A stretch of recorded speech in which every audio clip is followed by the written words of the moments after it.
नमस्कार मित्रों। मैं कौशल किशोर, सुशील कुमार जी, डीएम मिश्र, शंभू बादल,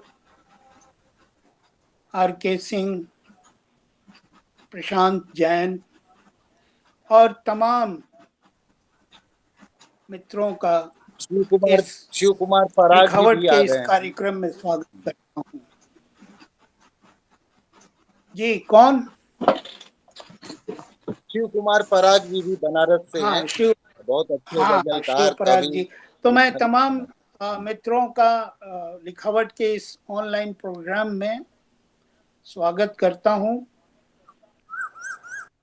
और मैं यह बताना चाहता हूं कि लिखावट 35 साल से दिल्ली और हिंदुस्तान में एक सक्रिय संस्था है और जो सिर्फ और सिर्फ कविता को लेके सक्रिय है। कुछ और भी प्रोग्राम्स होते हैं लेकिन वो फोकस्ड नहीं होते हैं। फोकस में कविता ही है। आज हमारा प्रोग्राम है कौशल किशोर का एकल पाठ, और पाठ के पहले उनकी कविताओं पर सुशील कुमार, जो खुद एक कवि हैं, आलोचक हैं, और उनके परिचय की कोई ज़रूरत नहीं है, वो हिंदी संसार में जाने माने हैं। तो उन पर कौशल किशोर जी की कविताओं पर उनकी एक टिप्पणी होगी। तो मूल रूप से यही कार्यक्रम की रूपरेखा है और कार्यक्रम के बाद इसे हम यूट्यूब पर इस प्रोग्राम को डाल देंगे, जहां वो एक अस्थायी रूप से यह प्रोग्राम रहेगा। मित्रों, कौशल किशोर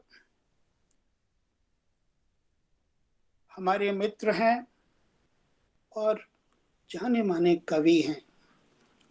उनके वो परिचय के मोहताज नहीं है, हर मोर्चे पर सक्रिय हैं। सांस्कृतिक, राजनीतिक, विचारधारा के मोर्चे पर और कविता के मोर्चे पर। फिर भी बहुत तमाम हमारे पाठक और श्रोता होंगे जो कुछ विस्तार से कौशल किशोर के बारे में जानना चाहेंगे। तो मैं एक संक्षिप्त परिचय बताना चाहूंगा। कवि, समीक्षक, संस्कृत कर्मी और पत्रकार कौशल किशोर संपादन कार्य से भी जुड़े रहे हैं। 1972 से 1974 तक युवा लेखन, 1975 से 78 तक परिपत्र और 1983 से 90 तक जन संस्कृति का संपादन किया। दैनिक जन संदेश टाइम्स के साहित्यिक पृष्ठ सृजन में संपादन सहयोग किया। 2014 से 2017 तक लखनऊ से प्रकाशित त्रैमासिक पत्रिका, साहित्यिक पत्रिका रेवांत के प्रधान संपादक अभी हैं। जन संस्कृति मंच के संस्थापकों में प्रमुख तथा मंच के पहले राष्ट्रीय संगठन सचिव, वर्तमान में उत्तर प्रदेश के कार्यकारी अध्यक्ष और राष्ट्रीय उपाध्यक्ष। प्रकाशित कृतियां 2 कविता संग्रह हैं। वह औरत नहीं महानद थी तथा नई शुरुआत। वैचारिक व सांस्कृतिक लेखों का संग्रह प्रतिरोध की संस्कृति। दूसरी किताब है शहीद भगत सिंह और पार्स, अंधियारे का उजाला। 2015 के बाद की कविताओं का संकलन उम्मीद, चिंगारी की तरह तथा समकालीन कविता पर आलोचना पुस्तक की पांडुलिपियां और 2 कविता संग्रह पर वो काम कर रहे हैं। कुछ कविताओं का अन्य भाषाओं में अनुवाद भी हुआ है। कौशल किशोर हिंदी के बेहतरीन कवि हैं, जिनकी वैचारिक प्रतिबद्धता और समाज को देखने का उनका मार्क्सवादी नजरिया हमारा ध्यान खींचते हैं। उनके भीतर का संघर्ष, उनकी मानवीय संवेदना और सामाजिक वैचारिक दृढ़ता उनकी कविताओं में प्रतिध्वनित होते हैं। वह औरत नहीं महानद थी, उनका दूसरा काव्य संग्रह है जो 2017 में प्रकाशित हुआ है। उसके 2 खंड हैं। उस संग्रह के 2 खंड हैं। पहले खंड एक मुट्ठी रेत में जो कविताएं संकलित हैं, उन कविताओं का सृजन काल 1977 से 1986 तक फैला हुआ है। यह वही कालखंड है जिसमें देश में कई तरह के उथल पुथल हो रहे थे। इस कालखंड की कविताओं में जो मर्म है, वही मर्म मुझे मराठी कवि नारायण सुर्वे की कविताओं में पढ़ने और महसूस करने का मुझे मौका मिला है। कौशल किशोर की कविताओं में स्त्रियां नायक के रूप में आती हैं। मैंने इस संग्रह की कविताओं में देखा, स्त्रियों पर जितनी कविताएं हैं, वहाँ स्त्रियां इतनी वो किसी सहयोगी भूमिका में नहीं है, वो बल्कि अग्रणी भूमिका में है। भारतीय समाज अपनी औरतों के लिए उनके देश की तलाश में लगातार है, लेकिन बहुत धीमे से स्त्रियों को लेकर भारतीय समाज ने पिछली 2 शताब्दियों से भारतीय स्त्री की लड़ाई लड़ रहा है। फिर भी महसूस यही होता है कि औरतों के लिए कोई देश नहीं होता। कौशल किशोर बकौल इस कविता, बकौल तस्लीमा नसरीन इस दर्द को अपनी कविता का हिस्सा बनाते हैं। वही दर्द की औरतों का अपना कोई देश नहीं होता। कविता की कुछ पंक्तियां हैं। मेले में यह एक सालता हुआ, एक कविता है उनके इस संग्रह में, मेले में, उसकी कुछ पंक्तियां हैं। यह एक सालता हुआ यथार्थ है जो हमारे सामने है, इसे हम नकार नहीं सकते। कौशल किशोर ने स्त्रियों पर कई कविताएं लिखी हैं और कविता में स्त्री का पक्ष लेते हैं और उसके दुख दर्द को चिट्ठी की तरह हमारे सामने पेश करते हैं, जिसे पढ़ना कम और समझना ज्यादा पड़ता है। मानवाधिकार कार्यकर्ता सीमा आजाद के लिए लिखी कविता पुस्तक मेले से दिलचस्प है। एक औरत से सरकार और पुलिस घबराई हुई है क्योंकि उसके थैले में किताबें हैं, उसके सपने हैं। पुलिस तलाशी ले रही है। किताबों में क्या खतरनाक है, शब्दों में क्या खतरनाक है, अक्षरों में विस्फोटक बम और पिस्तौल, गोला और बारूद और आरडीएक्स। पुलिस की कार्रवाई से गुजरना यातना से गुजरने जैसा ही है।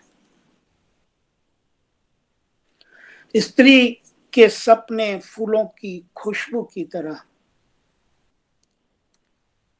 दरअसल इस आजादी की लड़ाई कवि लड़ना चाहता है। कौशल किशोर की कविता में ऐसी भी स्त्रियां हैं जो सारे अनुभवों, सारी यातनाओं और सारी जिम्मेदारियों से गुजरते हुए अपना वजूद तलाशना स्थगित नहीं कर सकती।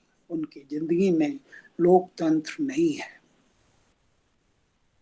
औरत और घर की दो पंक्तियों के साथ यह औरत घर के लिए जितना ज्यादा परेशान होती है उतना ज्यादा डूबती है नदी में। तो मित्रों, इस कवि को हम इस बात के लिए आभार प्रकट करना चाहते हैं कि यह कवि इस समाज के बारे में इतना कुछ सोचता है, विचारता है और हमारे सामने इतनी संवेदनशील और इतनी महीन कविताएं लेकर आता है। हमें इसलिए भी इस कवि का आभार करना है कि वह अपनी वैचारिक, सांस्कृतिक और मार्क्सवादी प्रतिबद्धता से जरा सा भी टस से मस नहीं होता है और हमें भी प्रेरित करता है कि वही हमारा मार्ग है, वही हमारा जीवन स्रोत है। तो मित्रों, अब कवि से हम कविताएं सुनेंगे। इसके पहले मैं मित्र सुशील कुमार का भी अपने दर्शकों के लिए थोड़ा सा परिचय देता हूं। सुशील कुमार कवि, आलोचक और शिक्षा प्रशासक हैं। आलोचना का विपक्ष उनकी आलोचना की किताब है और 4 कविता संग्रह हैं। कितनी रात उन घावों को सहा है, ये 2004 में प्रकाशित हुआ था। उनकी शुरुआती कविताओं का संग्रह है। दूसरा संकलन उनका 2011 में आता है, तुम्हारे शब्दों से अलग। तीसरा संग्रह है जनपद झूठ नहीं बोलता और 2020 में हाशिए की आवाज। सुशील कुमार रांची में रहते हैं और अपने समकालीन कवियों पर कई कवियों पर उन्होंने आलोचना लिखी है। मैं सुशील कुमार का फिर से स्वागत करता हूं और उनसे आग्रह करता हूं कि कार्यक्रम को आगे लेके चलें। सुशील जी। धन्यवाद सर। मिथिलेश सिन्हा जी, श्रीवास्तव जी, श्रीवास्तव लिखावट मंच मिथिलेश श्रीवास्तव जी का यह मंच है। बहुत ही मुझे खुशी है इस बात की कि वे स्वयं एक कवि हैं, बिहार से हैं, इस वक्त दिल्ली में रहते हैं और लिखावट व्हाट्सएप ग्रुप और लिखावट मंच जो कि एक्सक्लूसिवली कवियों के लिए है, समकालीन कविता के लिए। तो मिथिलेश श्रीवास्तव जी के बारे में भी दो पंक्तियों में जानना चाहिए कि इनकी 3 पुस्तकें हैं कविताओं की। किसी उम्मीद की तरह, पुतले पर गुस्सा और औरत ही रोती है पहले। गद्य की एक पुस्तक कवि ने कहा और मनोज कुमार सिंह जी के द्वारा उनके ऊपर संपादित किताब है भारतीय जनतंत्र और मिथिलेश श्रीवास्तव की कविताएं। 30 वर्षों से वे स्वयं भी कविता सृजन में रत हैं। रंगमंच और समकालीन कला पर भी उनका लेखन है। कभी कभी राजनीतिक मुद्दों पर भी स्तंभ लेखन और साहित्यिक सांस्कृतिक मुद्दों पर निरंतर लेखन। इनका होता रहा है। साहित्य अकादमियों में इनके द्वारा कविता पाठ वगैरह भी किया गया है।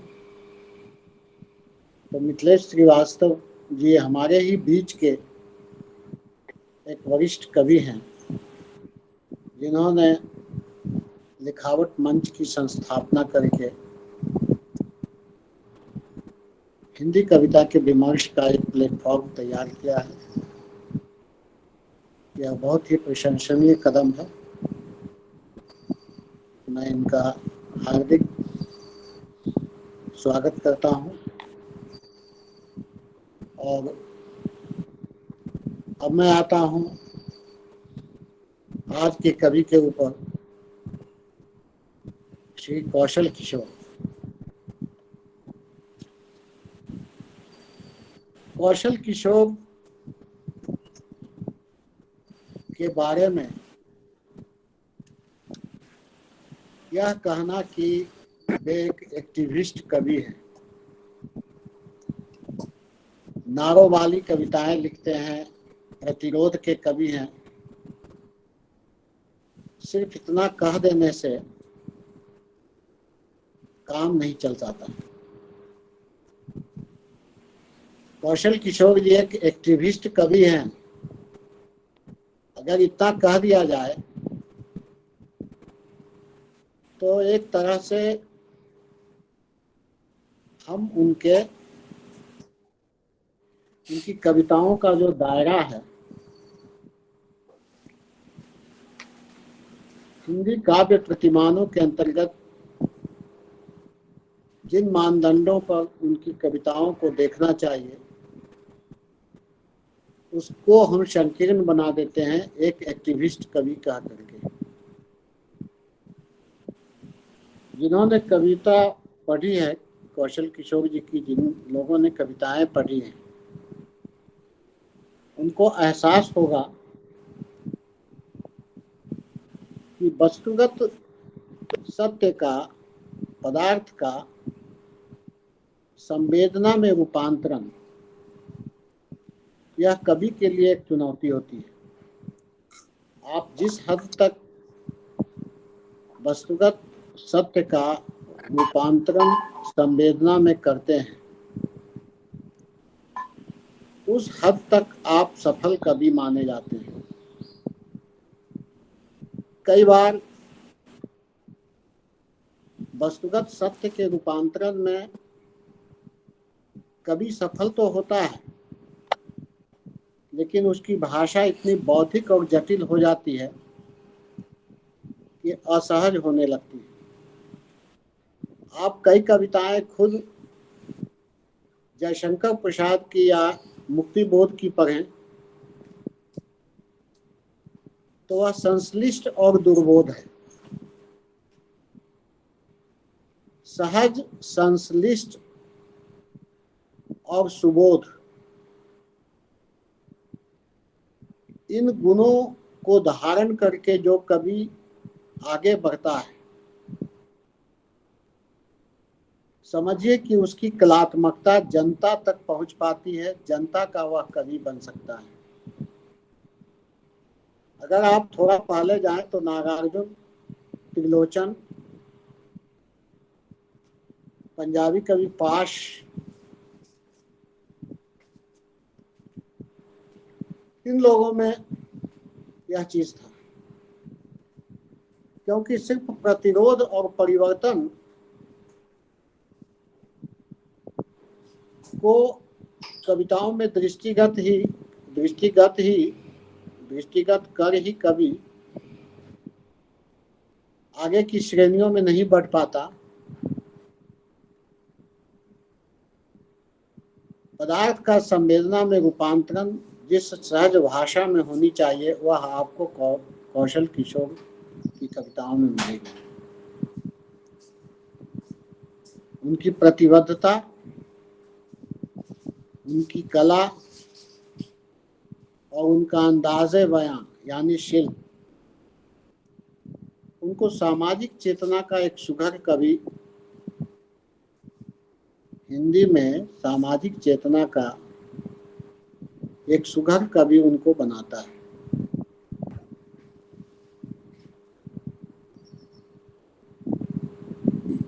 उन्नीस सौ 54 में इनका जन्म हुआ है और ये मुख्यतः 80-90 दशक के कवि हैं। लेकिन आपको ताज्जुब होगा कि 2017 में बोधि प्रकाशन से इनका एक संग्रह आया, औरत नहीं वह औरत नहीं महानद थी। 2 खंडों में विभक्त है यह। पहला है एक मुट्ठी रेत और दूसरा अनंत है यह यात्रा। कौशल किशोर की कविताओं से गुजरते हुए मुझे लगता है कि वे सामाजिक चेतना के एक अत्यंत सुघड़ कवि हैं।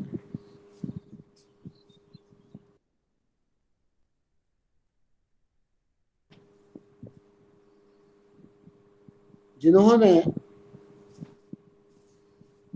अपनी जिंदगी एक सचेत कवि के रूप में जिया है।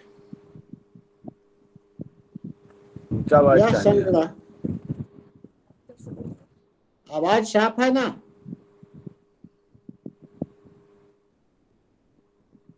मैं पूछ रहा हूं कि मेरी आवाज आपको साफ सुनाई पड़ रही है?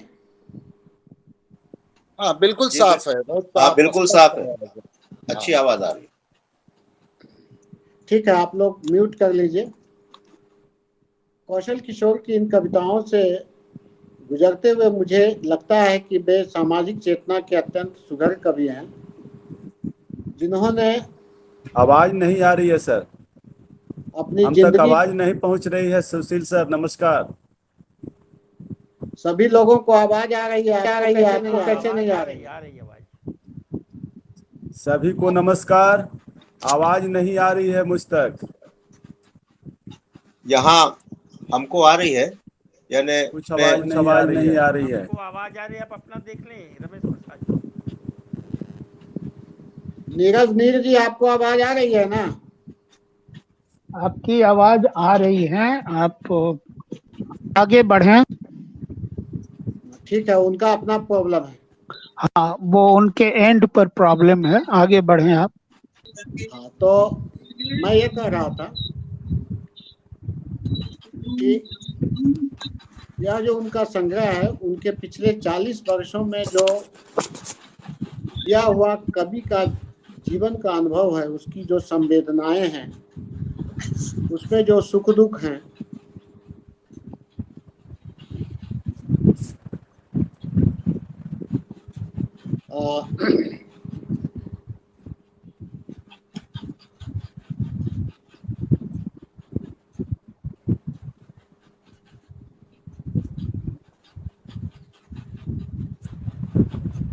उनका जो आत्म संघर्ष है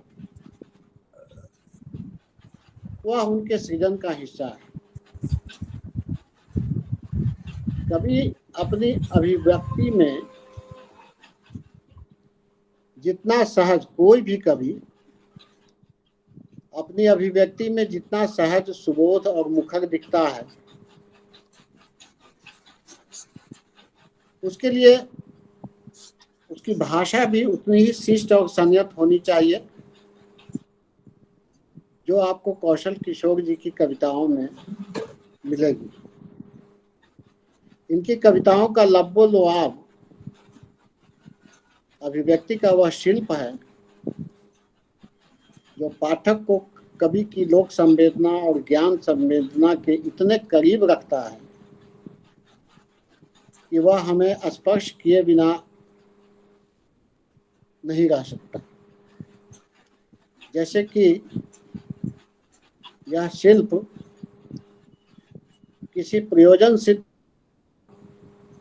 कवि के सिर्फ मन की उपज प्रतीत नहीं होती, बल्कि इसकी भाषिक अनगढ़ता और इसमें जो अंतर वस्तु का रचाव है,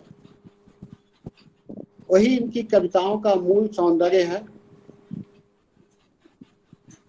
जो बाहर से जितना सरल और बोधगम्य है, उसकी प्रभाव अनुभूति उतनी ही गहनता लिए हुए।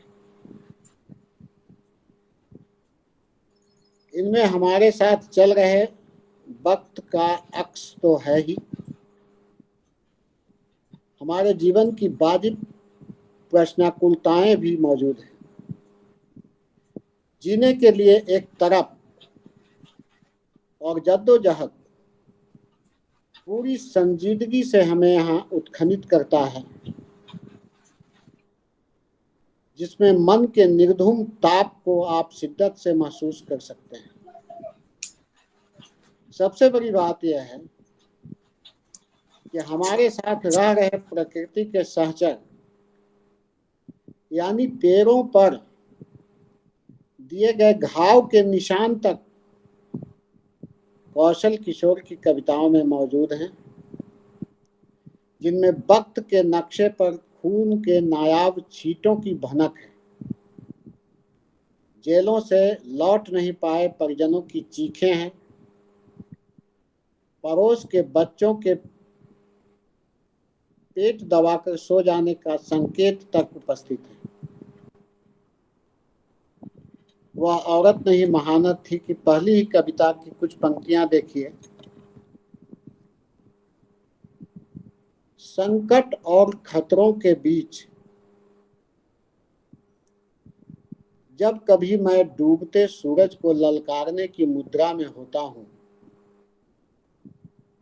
वे लंबी साजिशों की गहरी झील में डूबे होते हैं।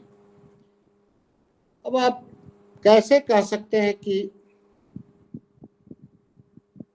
कौशल किशोर सिर्फ एक्टिविस्ट कवि है? आप कैसे कह सकते हैं कि कौशल किशोर सिर्फ नारे वाले या एक आंदोलनकर्मी स्वभाव के कवि हैं? इन पंक्तियों को मैं फिर से पढ़ रहा हूं। संकट और खतरों के बीच जब कभी मैं डूबते सूरज को ललकारने की मुद्रा में होता हूं, वे लंबी साजिशों की गहरी झील में डूबे होते हैं। आप समझ सकते हैं कि ये लंबी साजिशें जो है, जिसकी गहरी झील में डूबे होना, यहाँ पर आप कई चीजें देखिए एक साथ। कभी डूबते हुए सूरज को ललकारने की मुद्रा में जब होता है, जब अपने आप को तैयार करता है, तो साजिशों की गहरी झील, बिंब देखिए, अर्थ देखिए, संश्लिष्टता देखिए, यह सिर्फ एक सपाट बयानी कवि नहीं कर सकता है। इसमें अंतर वस्तु और शिल्प जितना सुगढ़ है, उतनी ही इसका अर्थ भी संश्लिष्ट है। इन्हीं साजिशों के बेपर्द चित्रण की अनकही कही कहानी भी मार्मिक अभिव्यक्ति से यह संग्रह की शुरुआत हुई है, जिनमें प्रखर विरोध का स्वर है, जिनमें जीवन की इतिवृत्तात्मकताएं यानी इतिहास बोध उसे कुछ इस तरह रचती है। मैं कुछ पंक्तियां आपको बता रहा हूं, जो कि इस किताब की मुख्य पंक्ति है। वह उठाती है अपनी धरती से एक मुट्ठी रेत, निशाना साधती है टैंकों के काफिलों पर, आसमान पर चील की तरह मंडरा रहे अपाची पर उसके हाथ जैसे हाथ नहीं रॉकेट लॉन्चर हो, रेत नहीं मिसाइल हो, फिर भी उठाती है एक मुट्ठी रेत, निशाना साधती है और हर बार बार दोहराती है, नई ताजगी नए जोश से भर जाती है। लगता है इस नन्ही सी छोटी सी बच्ची में समा गया है सारा देश। कौशल किशोर का कवि अपने कथन में बहुत भविष्णु और चिंतित दिखता है। जैसा कि इस वक्त के बाद एक कविता में उनका कवि व्यक्त करता है, यह एक ऐसा वक्त है, यह ऐसा वक्त है, तेज आंधी आएगी, गर्म हवाएं बहेंगी, पेड़ और मकान टूटते ढहते जाएंगे, हमारे चेहरे धूल से सराबोर होंगे, गांव के गांव ध्वस्त, झुग्गियां तबाह हो जाएंगी, दमकल सूं सूं करते खड़े रहेंगे और आकाश अपनी ही गर्मी में नग्न होता जाएगा। लेकिन फिर उसके आगे देखिए, अपने कंधों पर हल और जुआट लिए बैलों के साथ खेतों की तरफ गाते हुए किसान जा रहे होंगे आशा और उम्मीद की बेहतरीन फसलों का बीज बोने।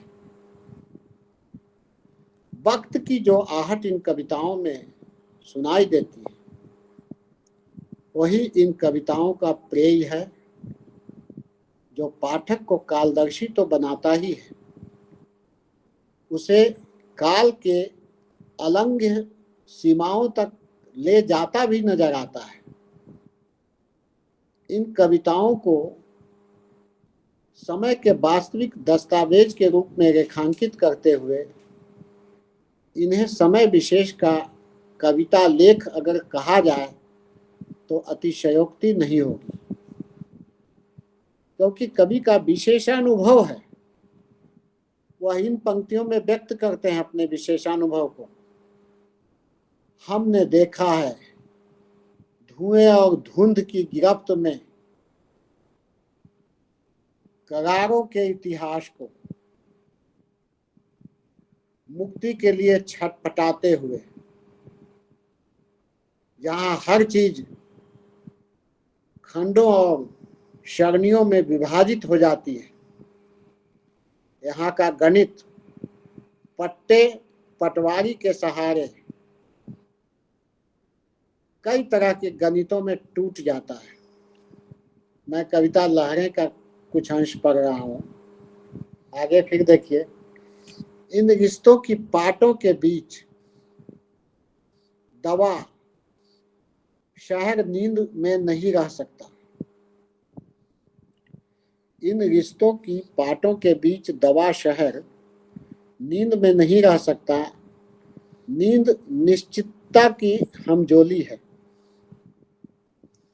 और शहर इन रिश्तों के खिलाफ सुगबुगा रहा है।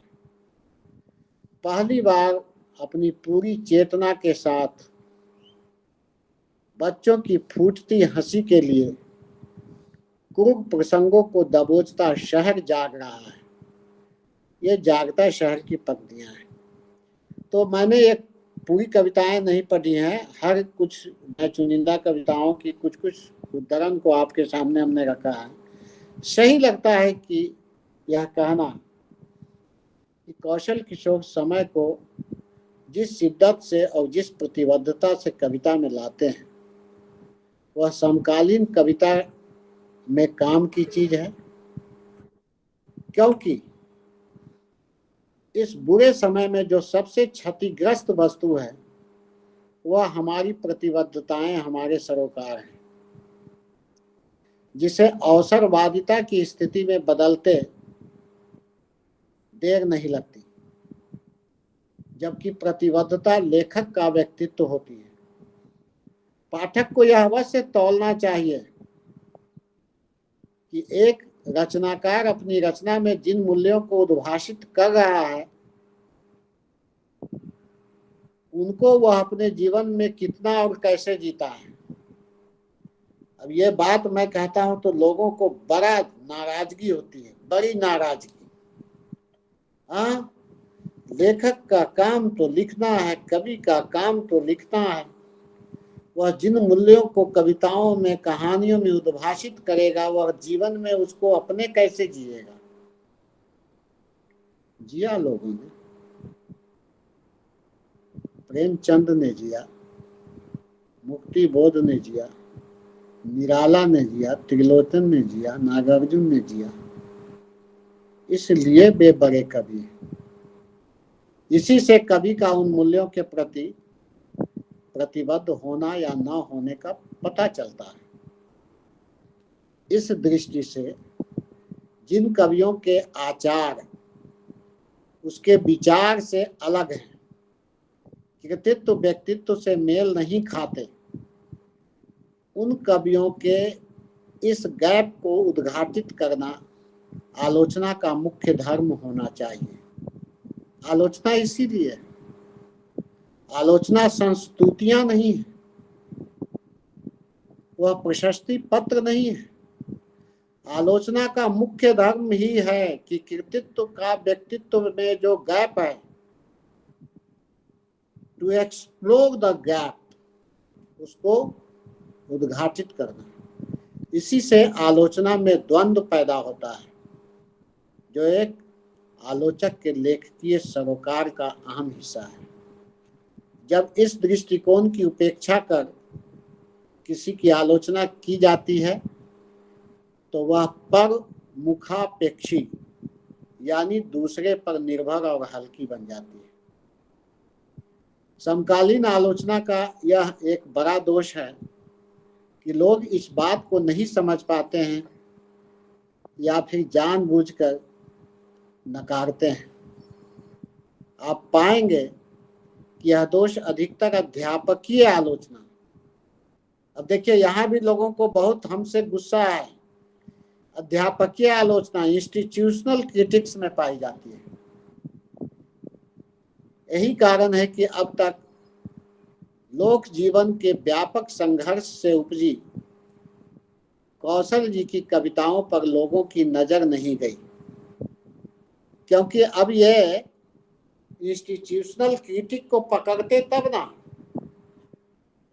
हमारी इनसे मुलाकात नहीं है, फोन पर बात होती है, कविताएं पढ़ी है इनकी, और मैं इंस्टीट्यूशनल प्रोफेसर नहीं हूँ, हिंदी विभाग का विभागाध्यक्ष नहीं हूँ, इसलिए इंस्टीट्यूशनल क्रिटिक्स से हमारा दूर दूर का वास्ता भी नहीं है। आज के कैरियरिस्ट कवियों की प्राय हर साल एक किताब आ जाती है। वे सच के बजाय कल्पना और कला को ही कविता का श्रेय समझते हैं।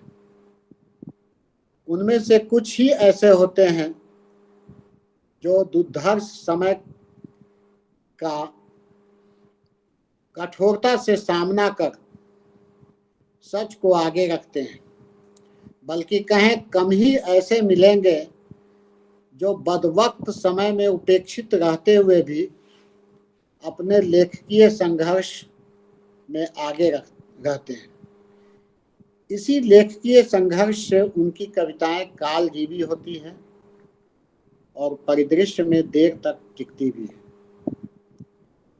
समय उसका मूल्यांकन भी करता है। अब मैं जो कविताएं कौशल किशोर जी की पढ़ रहा हूं, भले ही वह 2017 में संग्रह निकला, लेकिन कविताएं उसमें 72, 75, 80 इत्यादि की है। 80 और 90 के दशक की कविताएं हैं, तो लोगों की नजर क्यों नहीं गई? जैसे इसमें कोई शक नहीं है कि देर सवेर इन निष्प्रह कविताओं की कद्र तो होती ही है। कौशल किशोर ऐसे ही प्रतिबद्ध लोकधर्मी कवि हैं। इसके विपरीत जो जुगारू किस्म के कवि हैं, उनकी कमजोर कृतियों को भी हाईलाइट करने की कोशिश की जाती है, पुरस्कारों से नवाजा जाता है। यहाँ कवियों की प्रतिबद्धता केवल किताबी होती है। आप कौशल किशोर की कविताओं में सच्ची प्रतिबद्धता हर जगह पाएंगे।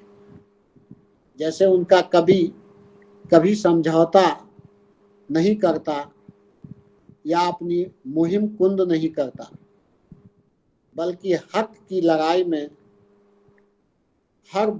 अपनी बात को मजबूती से रखता है और रूबरू होता है।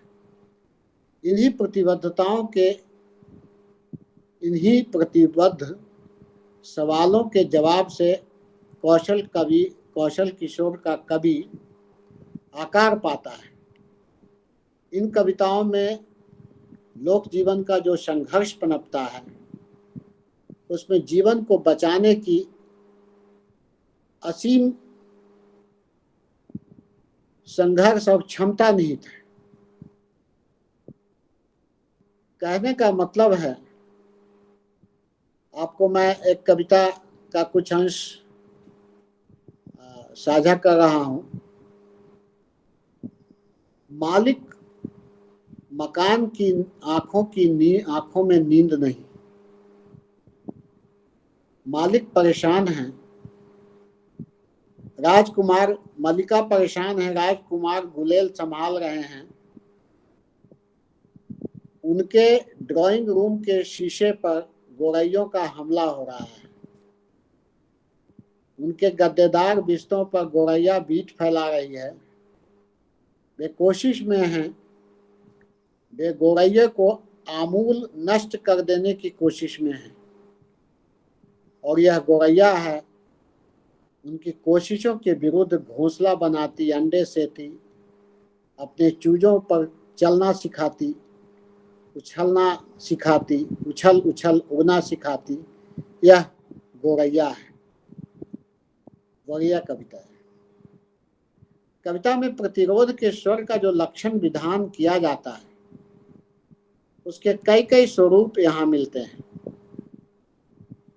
कवि की प्रतिरोधकता शक्ति उसकी प्रतिबद्धता से पैदा होती है। इसमें सामाजिक चेतना का वह आयाम सबसे महत्वपूर्ण होता है जो कवि को वर्ग चेतना तक ले जाए। इसका विकास उसी कवि में संपन्नता से गोचर होता है जिसकी वर्गीय दृष्टि, जिसकी काव्य दृष्टि वर्गीय होते हुए भी अत्युक्तिपूर्ण न हो। मतलब वर्ग संघर्ष का जो इतिहास बोध हो कविता में, वह सच्चा दिखे। कौशल किशोर की कविताएं अपने समय का इसी जीवंत स्थापत्य को रचती हैं। इनकी वर्गीय समझ और इतिहास बोध ही इनकी कविताओं का वह तत्सम है। आप समझिए इस बात को। इनकी वर्गीय समझ और इतिहास बोध ही इनकी कविताओं का वह तत्सम है जो इसे पठनीय और मूल्यवान बनाते हैं। लेकिन ऐसा करते हुए वे कवि विजेंद्र की तरह लोक बिंबों की सघन माला नहीं बनाते। आप इनकी कविताओं में लोक बिंबों की झड़ी नहीं देखेंगे। न ही कविता को वे किसी दर्शन विशेष से बोझिल करते हैं। मार्क्स जो है इनकी कविताओं में पीछे से आता है, नेपथ्य से। वह कहीं कहीं नारों तक जाती भी है तो उबाऊ और बोझिल नहीं होती। कविता का पूरा सौंदर्य अशेष और अखंडित रहता है। शंभु बादल की कविताओं की तरह, नरेंद्र पुंडरिक की कविताओं की तरह, स्वप्निल श्रीवास्तव की कविताओं की तरह। लोक का गुणगान करने वाले और उन पर शोधालेख लिखने वाले कवि लेखक के अंतरतम में कविता की अंतर्वस्तु का वह वैभव उत्खनित नहीं होता, बल्कि लोक को जीने वाले कवि ही काव्य सौंदर्य का वह फन हासिल कर पाते हैं। मेरा 15 मिनट लगभग खत्म होने को है, तो मैं 2-4 मिनट में इसको समाप्त कर रहा हूं मॉडरेटर की इजाजत से। तो कहना मैं चाहता हूं कि कौशल किशोर के कवि का यह कोई शब्द कौतुक नहीं है, बल्कि जीवनानुभव के द्वंद्व का हिस्सा है। सामाजिक गतिकी से उत्पन्न इस कविता में समकालीनता की गहरी लाक्षणिकता है। मेरे विचार से समकालीन कवि वही होता है जो समय की नब्ज पर हाथ रखकर उसकी धड़कनों को टटोलता हो। उसी से कविता में सृजनात्मक गति पैदा होती है। उसके केंद्र में कभी अभिजात्य संस्कृति की संवेदना नहीं रहती, बल्कि सर्वहारा संस्कृति स्वयं उसकी संवेदना से प्रकट होती है। इसलिए हम कह सकते हैं कि कौशल किशोर के कवि की जनशक्ति का संघर्ष और द्वंद्व के पहचान से ही उनके कविता की समकालीनता तय होती है। जैसे कि जिस कवि में संघर्षशील जन और अपने समय की बुनियादी धड़कनें नहीं होती, उसे वर्तमान में रहते हुए भी समकालीन कवि नहीं कहा जा सकता। कवि जितना अधिक समकालिक होगा, उतना ही वह समय के आगे जाकर रचेगा। वह वर्तमान से जुड़कर भविष्यता का आख्यान रचेगा। इस दृष्टि से कौशल किशोर आज के महत्वपूर्ण कवि हैं। धन्यवाद।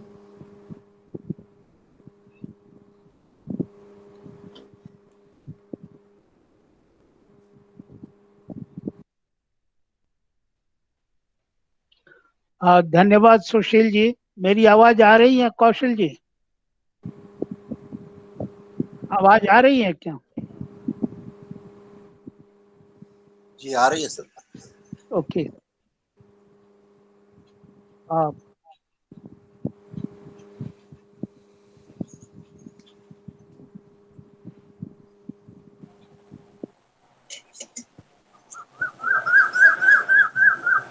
अब आपकी आवाज नहीं आ रही है। आपने म्यूट कर रखा है मिथिलेश जी। अब आ रही है? हाँ अब आ रही है। जी आ रही है, अभी आ रही है। हाँ। मैं कह रहा था कि सुशील कुमार ने डीपली एक्सप्लोर किया कौशल किशोर के काव्य संसार को, और अब लगता है कि हमने सचमुच एक बहुत ही उपयोगी काम किया।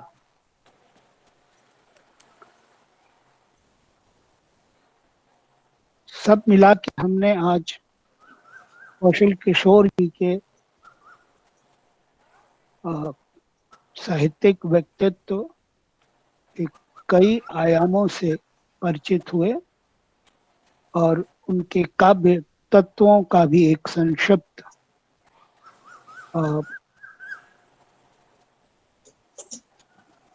ब्यौरा जानने का हमें मौका मिला। तो अब हम कवि को कविता पाठ के लिए आमंत्रित करते हैं और उसके बाद फिर हम लोग जैसा समय होगा कौशल जी से बातचीत करेंगे। सुशील कुमार ने दो महत्वपूर्ण बातें कही। एक, इंस्टीट्यूशनल क्रिटिक्स, ये बिल्कुल सही बात है। इंस्टीट्यूशनल क्रिटिक्स अपने कैंपस से बाहर नहीं देखते हैं। अगर हम लोगों में से कोई इंस्टीट्यूशनल क्रिटिक्स हो तो क्षमा करेंगे, कैंपस से बाहर नहीं जाते। और इसी में इस बात का जवाब भी छुपा हुआ है कि कई लोग ओवररेटेड कवि हो जाते हैं, ओवररेटेड हो जाते हैं, अपने समय पर काबिज हो जाते हैं, और कई लोग ओझल हो जाते हैं। ये एक मर्म है, एक अपने समय का दर्द है, और शायद सारे समयों में ऐसा होता होगा। लेकिन जो सिर्फ अपना काम करना जानता है वह काम करता है, और इसलिए हमें इस बात का एहसास हो रहा है, हमने इंस्टीट्यूशनल क्रिटिक्स के कैंपस से बाहर जाकर एक कवि को रेट किया है, ओवर रेट नहीं किया है, रेट किया है। जो है उसी को हम सेलिब्रेट आज कर रहे हैं। तो मैं कौशल किशोर जी से आग्रह करूंगा कि अपनी कविताओं का पाठ करें, आप आराम से और अपने मूड में रहते हुए। कौशल किशोर के मूड में एक अद्भुत कविता को लेकर के एक अद्भुत उत्साह रहता है, वो उत्साह जो प्रेरणादायक होता है। तो मैं कौशल किशोर जी से आग्रह करूंगा कि अपनी कविताओं का पाठ करें। कौशल किशोर जी। धन्यवाद मिथिलेश जी, और लिखावट को बहुत बहुत धन्यवाद। और हमारे बहुत सारे मित्र आज इस मंच पर हैं, और सुशील कुमार जी ने केंद्र में जरूर मेरी कविताओं को उन्होंने रखा, लेकिन मैं समझता हूं कि यह बातचीत कविता और आलोचना के सरोकार को लेकर के यह बातचीत थी, या किसी एक कवि को लेकर के बातचीत थी। मतलब जो हमारी काव्य चिंता है, कविता की चिंता है, और कविता की चिंता अपने समाज और जीवन की चिंता से अलग कभी नहीं वह चिंता हो सकती है। मेरी जो समझ रही है कि समय, कवि जो है या कोई भी रचनाकार अपने समय को रचता है। कहा भी जाता है कि समय से साक्षात्कार, समय से मुठभेड़ की बात की जाती है, और उसी तरह समय भी अपने रचनाकार को गढ़ता है, बनाता है। तो ये समय और रचना के बीच का, रचना प्रक्रिया के बीच का एक यह जीवंत रिश्ता है। और हमें लगता है कि कोई भी सृजन इसी प्रक्रिया से गुजर के ही कोई भी सृजन मूर्त होता है, या वो सृजन आकार लेता है। हमने जब लिखना शुरू किया तो बहुत ही उथल पुथल का दौर था। 67-68 के दौर को बताने की जरूरत नहीं। वियतनामी जनता का संघर्ष था, तो हमारे छात्र और नौजवानों का फ्रांस में 1968 का एक जबरदस्त आंदोलन था, जिसकी वजह से वहां के राष्ट्रपति को देश छोड़ना पड़ा था। बांग्लादेश का मुक्ति संग्राम, हमारे देश में भी नक्सलबाड़ी के किसान आंदोलन से लेकर के जन असंतोष, और यही समय है जब हिंदी की कविता बदल रही थी। वह एक मोड़ है। तो और स्वाभाविक तौर पर यही दौर है जिसने मेरी कविता को, मेरी वैचारिकी को उसने निर्मित किया। तो मैं उसी दौर से शुरू करता हूं। एक कविता 1972 की है। एक मेरा संग्रह है जो बाद में छपा, जो नई शुरुआत है। वह संग्रह की जो नई शुरुआत कविता है, ये 1974 की रेल हड़ताल पर, जो ऐतिहासिक रेल हड़ताल हुई थी, न उससे पहले ऐसी हड़ताल हुई रेल कर्मियों की, न उसके बाद ये हड़ताल हुई।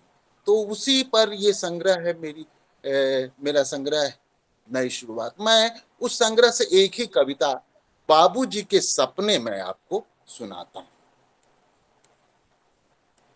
बाबूजी कलम घिसते रहे कागज पर जिंदगी भर, और चप्पल जमीन पर। वे रेलवे में किरानी थे, कहलाते थे बड़ा बाबू।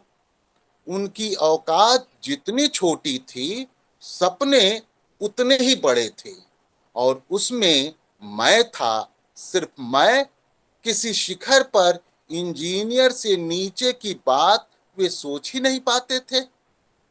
ऐसे ही सपने थे बाबूजी के, जिसमें वे जीते थे, लोटते पोटते थे, पर वे रेल प्रशासन को अन्याय से कम नहीं समझते।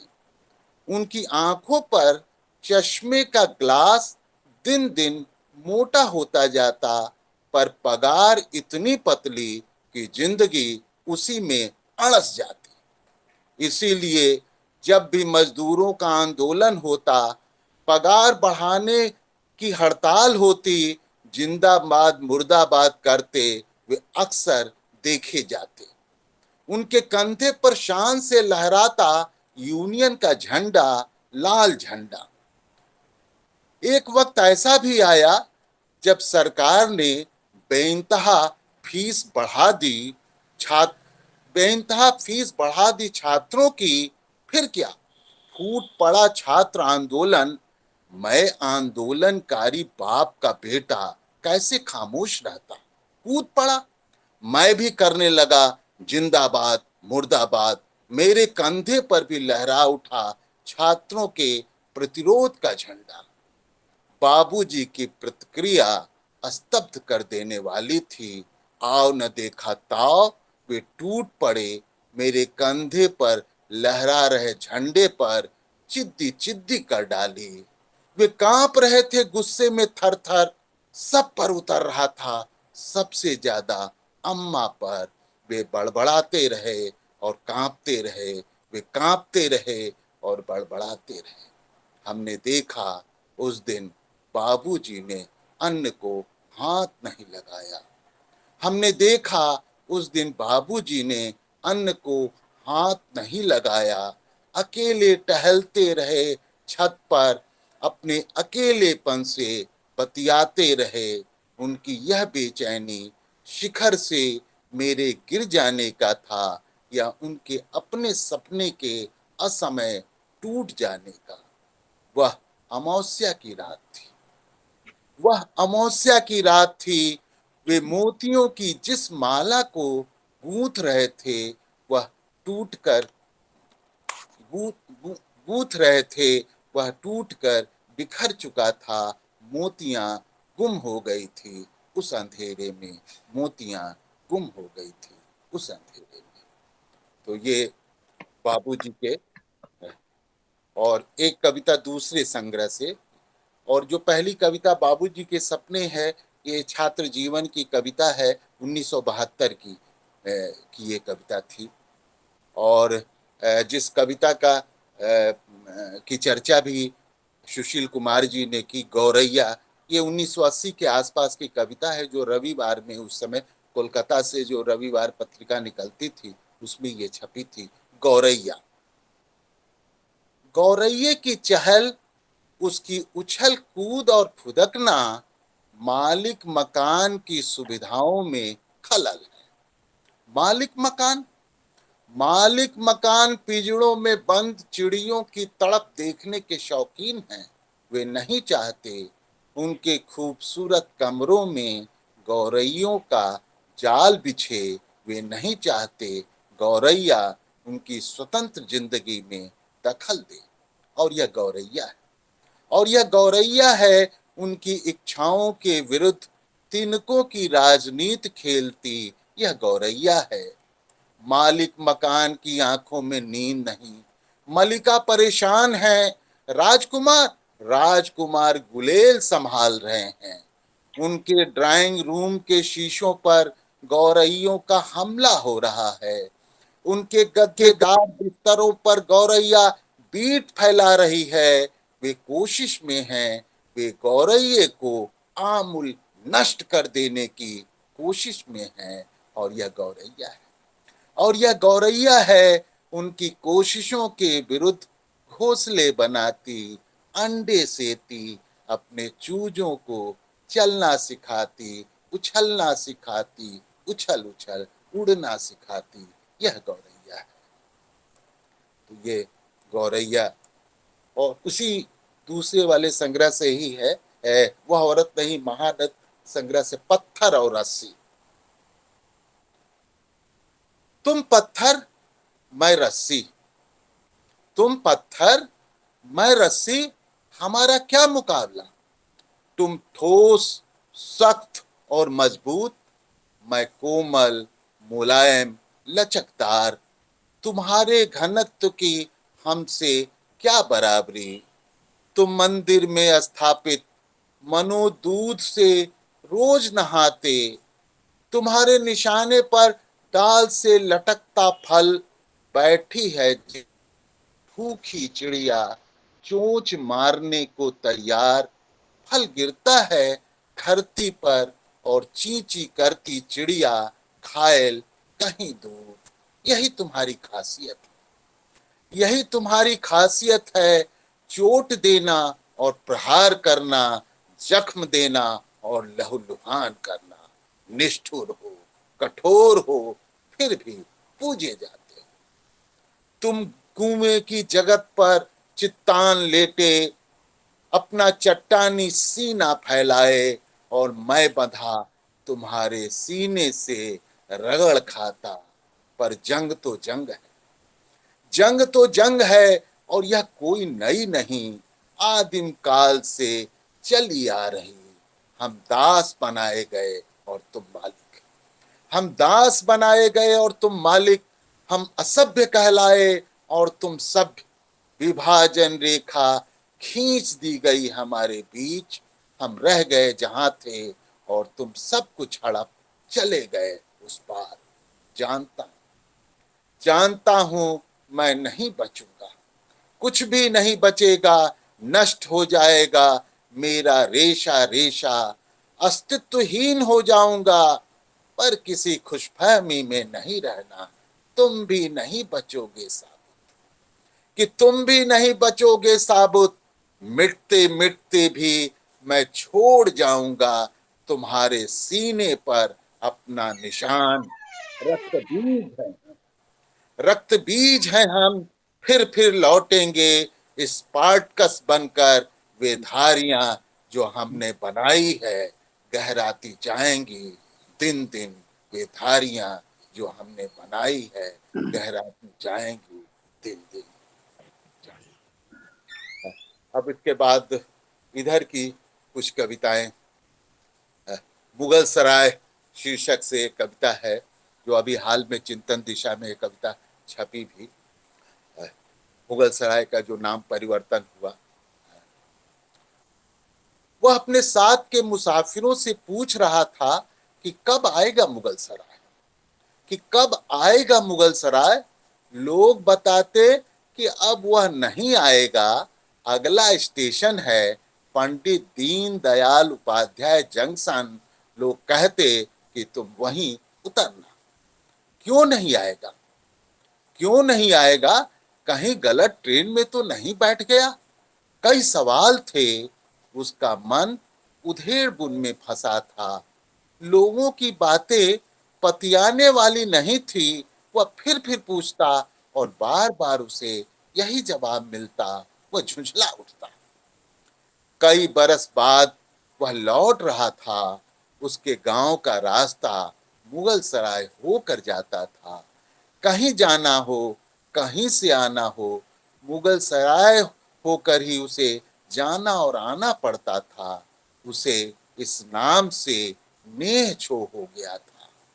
वो सोचता कि नहीं होता मुगल सराय तो क्या अपने गांव से निकल पाता, रोटी कमाने क्या पंजाब पहुंच पाता। ऐसे ही उसके मन में बसा था मुगल सराय। उसके लिए दुनिया से जुड़ने का नाम था मुगल सराय। वह पंजाब से लौट रहा था और झुंझला रहा था। वह पंजाब से लौट रहा था और झुंझला रहा था। वह नहीं समझ पा रहा था कि लोग उसे क्यों भटका रहे हैं।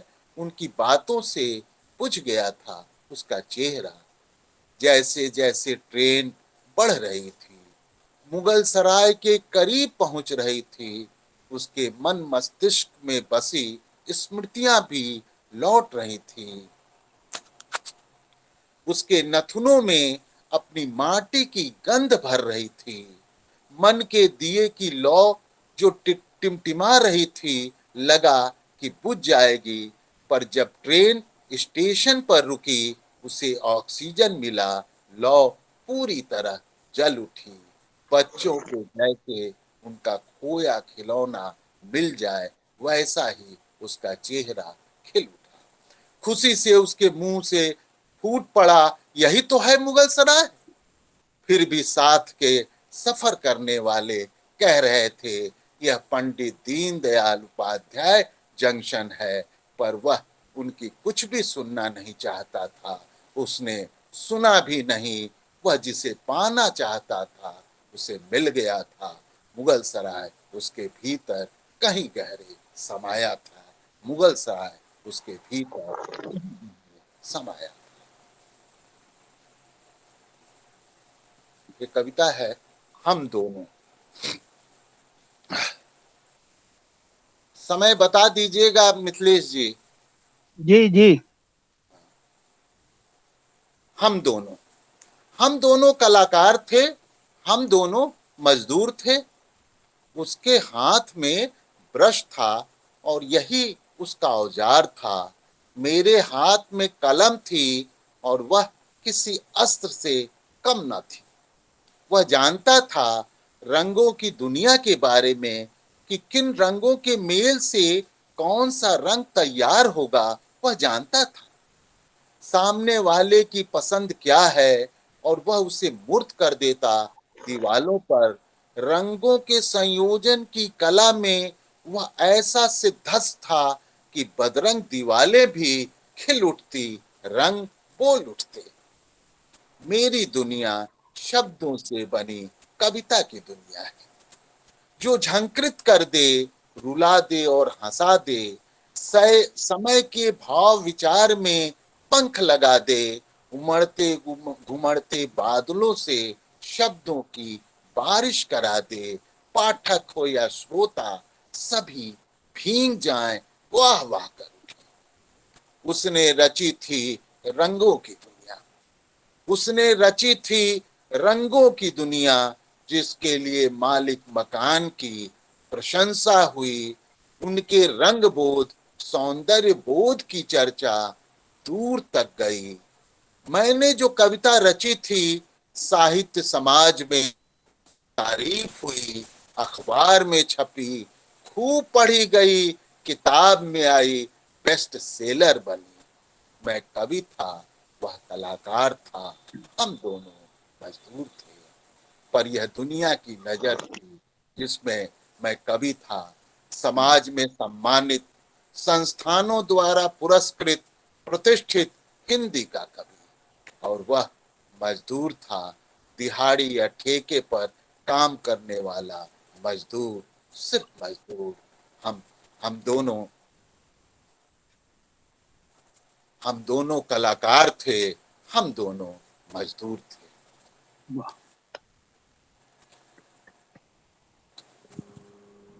ये कविता है, वो हामिद था। थोड़ी लंबी कविता है, ज्यादा लंबी नहीं है, थोड़ी सी लंबी है। हामिद प्रेमचंद के ईदगाह का मुख्य पात्र, और आज के समय में हामिद की क्या हालत है, इसे देखा जाए। वह हामिद था।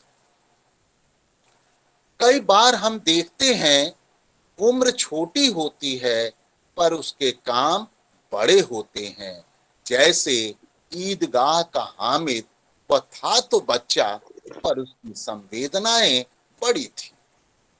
वह गांव से इतनी दूर आया था, मेले में रंग बिरंगे खिलौने उसे रिझाते, अपनी ओर खींचते।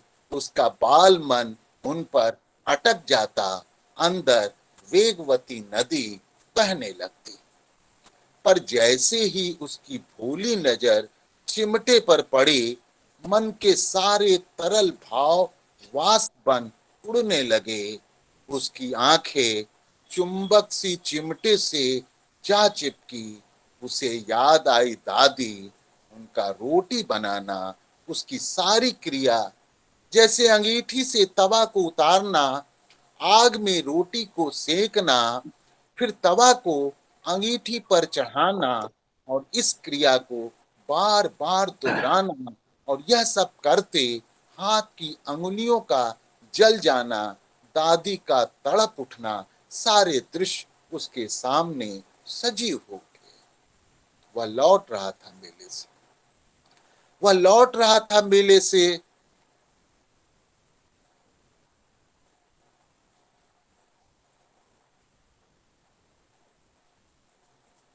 वह लौट रहा था मेले से गांव की ओर, खुश खुश उछलता कूदता हंसता खिलखिलाता, चिमटे को तलवार की तरह नचाता। वह बना लेता उसे कभी हॉकी स्टिक तो कभी बल्ला, वह रख लेता कंधे पर गदा की तरह। उसका बचपन लौट आया था उसके अंदर, अंग अंग से फूट रही थी मस्ती, बेखौफ बाल हंसी। वह हामिद था, वह हामिद था, और यही उसका अपराध था। बाबरी से दादरी तक जिन्होंने रौंदी है इस धरती को, जो नरसंहार के इस खेल का कर रहे हैं विस्तार, उन्हीं की अदालत में मुकदमा पेश था। प्रेमचंद भी उनके कटघरे में थे, उनसे भी सवाल था कि क्यों नहीं उन्हें कर दिया जाए साहित्य से बेदखल। उनके खिलाफ भी गंभीर आरोप थे कि उन्होंने क्यों लिखी कहानी ईदगाह। अरे लिखना ही था तो लिखते कथा अयोध्या की, राजा रामचंद्र की विजय गाथा लिखते। हामिद गुनहगार था, हामिद गुनहगार था। हामिद ने मेले से चिमटा चुराया था, हामिद चोर था। हामिद के खिलाफ खुफिया रिपोर्ट थी, हामिद के कश्मीर से कनेक्शन थे, हामिद पत्थरबाजों में देखा गया था, हामिद के तार विदेशों से जुड़े हैं, हामिद देश के लिए खतरा है, हामिद को पेड़ न बनने दिया जाए। वे ही पेशकार थे, वे ही पेशकार थे, वे ही हाकिम हुक्काम थे, वे ही वकील थे, वे ही मुंसिफ थे, वे ही न्यायाधीश थे, उन्हीं की अदालत थी। और हामिद के साथ जो हुआ उसे सारे देश ने देखा कि जिस चिमटे को उसने बड़े प्रेम से खरीदा था और जो इसी का प्रतीक था, उसे ही उतार दिया गया उसके जिस्म में। जहां बेखौफ बाल हंसी थी, वहां ढाके की गूंज थी। हामिद मारा गया, हामिद मारा गया। नहीं नहीं, हामिद नहीं मारा गया। मारी गई संवेदनाएं, हत्या हुई भाव और विचार की, जो हमें हामिद से जोड़ती है, जो हमें आपस में जोड़ती है, जो हमें इंसान बनाती है, जो हमें हिंदुस्तान बनाती है। हामिद मारा गया। नहीं नहीं, हामिद नहीं मारा गया। तो ये वो हामिद था, कविता थी। बहुत सुंदर कविता, बहुत अच्छी कविता। एक कविता लौटना। कवि केदारनाथ सिंह ने कहा, जाना हिंदी की सबसे खौफनाक क्रिया है, और लौटना, और लौटना जीवन में इस तरह असंगत कि मैं अपने गांव में खड़ा हूं या जड़ से उखड़े वृक्ष की तरह धरती पर पड़ा हूं। लौटा हूं जैसे लौटती है चिड़िया अपने घोंसले में, मैं भी लौटा हूं। चिड़िया को घोंसला न मिले वह क्या करेगी? पंख फड़फड़ाएगी, ची ची के शोर से आसमान को भर देगी, चोंच मारेगी, अपने को लहूलुहान कर देगी। और क्या कर सकती है वह? मेरा लौटना उसी की तरह है, अंतर बस इतना कि वह सुबह गई, लौटी शाम में, और मैं लौटा 40 बरस बाद। वाह, बहुत अच्छा। नदी बहते हुए अपनी राह, आने वाले अवरोध को, कूड़ा कचरा को लगाती जाती है किनारे, मैं भी लग गया हूं किनारे। मैं भी लग गया हूं किनारे, न गांव था ऐसा, न गांव था ऐसा, न मैं रहा वैसा, न गांव था ऐसा, न मैं रहा वैसा, सब हुआ ऐसा वैसा, सब हुआ ऐसा वैसा। एक लॉकडाउन पीरियड की कविता है। मैं थोड़ी लंबी है, इसमें छोटी छोटी कुछ कविताएं मैं सुनाता हूँ। कमीज। कमीज जो शरीर पर रहती थी, सुरक्षा में पूरी मुस्तैद, अब खूंटी पर टंगी रहती है, जैसे यही उसका अस्थाई निवास है। वे हमारे अच्छे दिन थे, वे हमारे अच्छे दिन थे। कमीज मेरी पहचान थी, वह इस कदर जुड़ी थी मुझसे कि दूर से ही लोग पहचान लेते थे मुझे। मैं जहां जाता कमीज मेरे साथ जाती, दफ्तर, सभा, सोसाइटी, हाट, बाजार, हर जगह मैं ड्यूटी बजाता, मेरे साथ ड्यूटी पर यह भी होती।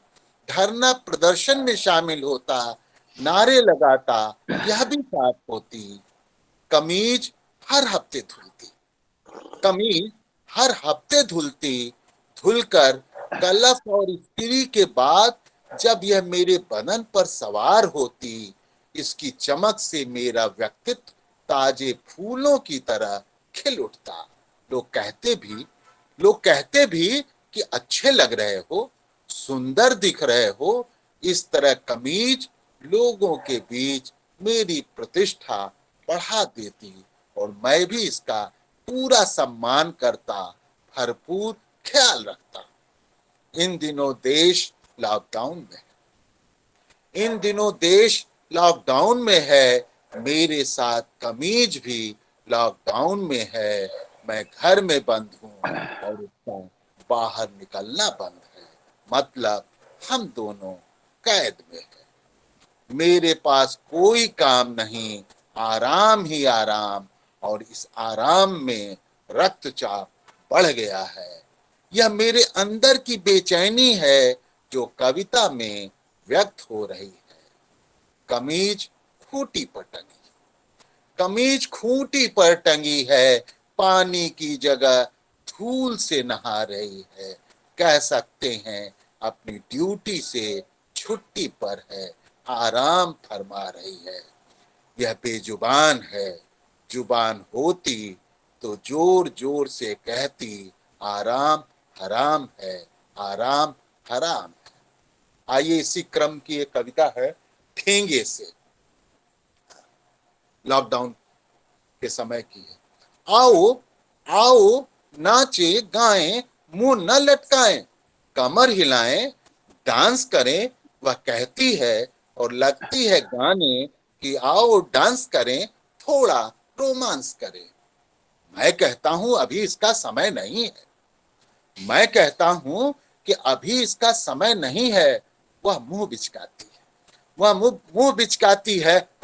समय कभी किसी का नहीं होता, उसे अपने अनुसार ढालना होता है, जीना होता है।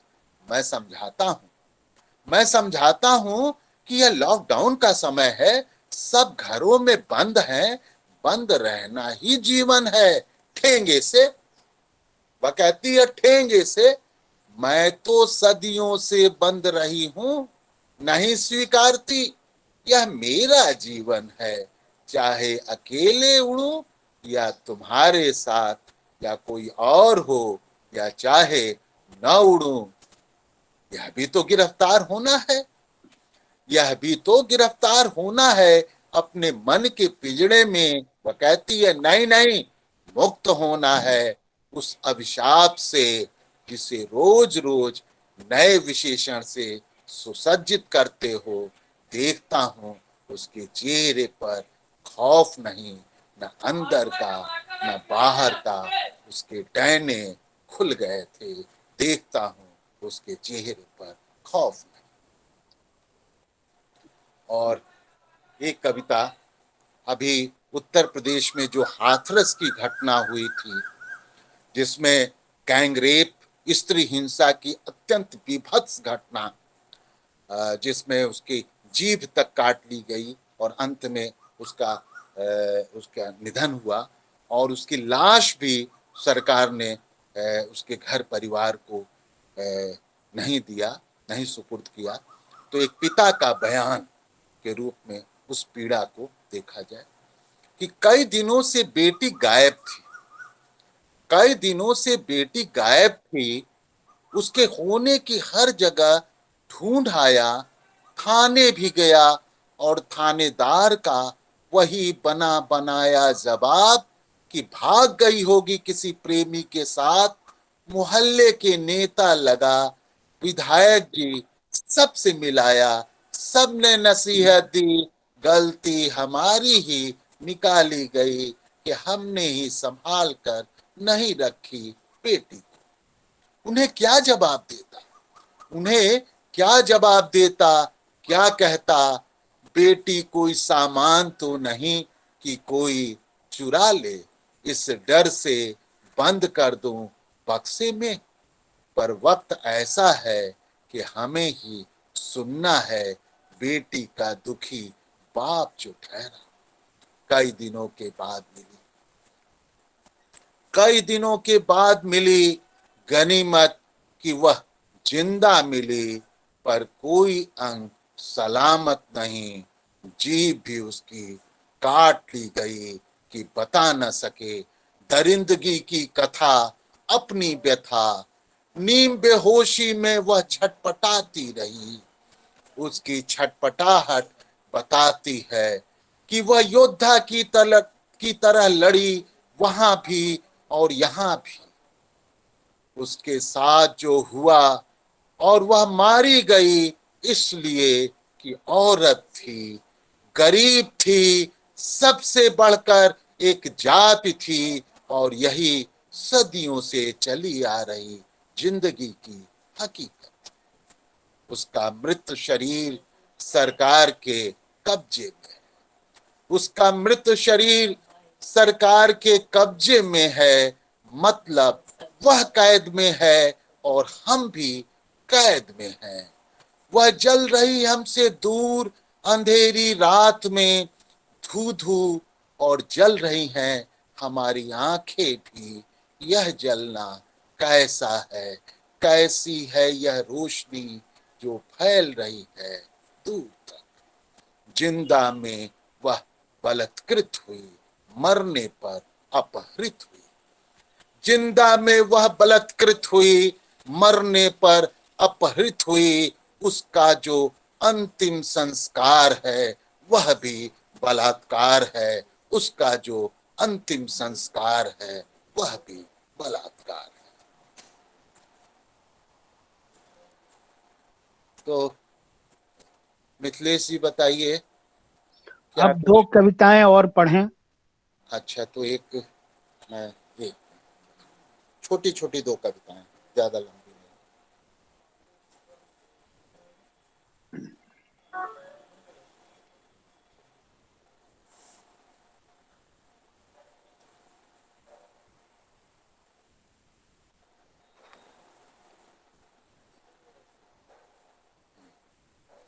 अम्मा का कोना। अम्मा का कोना, ये कविता का शीर्षक है, अम्मा का कोना। अम्मा चाहती थी कि घर में हो एक पूजा घर। अम्मा चाहती थी कि घर में हो एक पूजा घर, और वह ऐसा हो जैसा वह चाहती थी।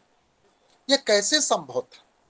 यह कैसे संभव था जब घर के लोगों के लिए ही जगह पर्याप्त नहीं थी? वे रह रहे थे अड़स कर, चलती ट्रेन में कईयों की जगह पांवदान पर थी। ऐसे में अम्मा के भगवान के लिए अलग से पूजा घर हो, यह बड़ी समस्या थी। यह बड़ी समस्या थी। अम्मा एडजस्ट करना जानती थी। अम्मा एडजस्ट करना जानती थी।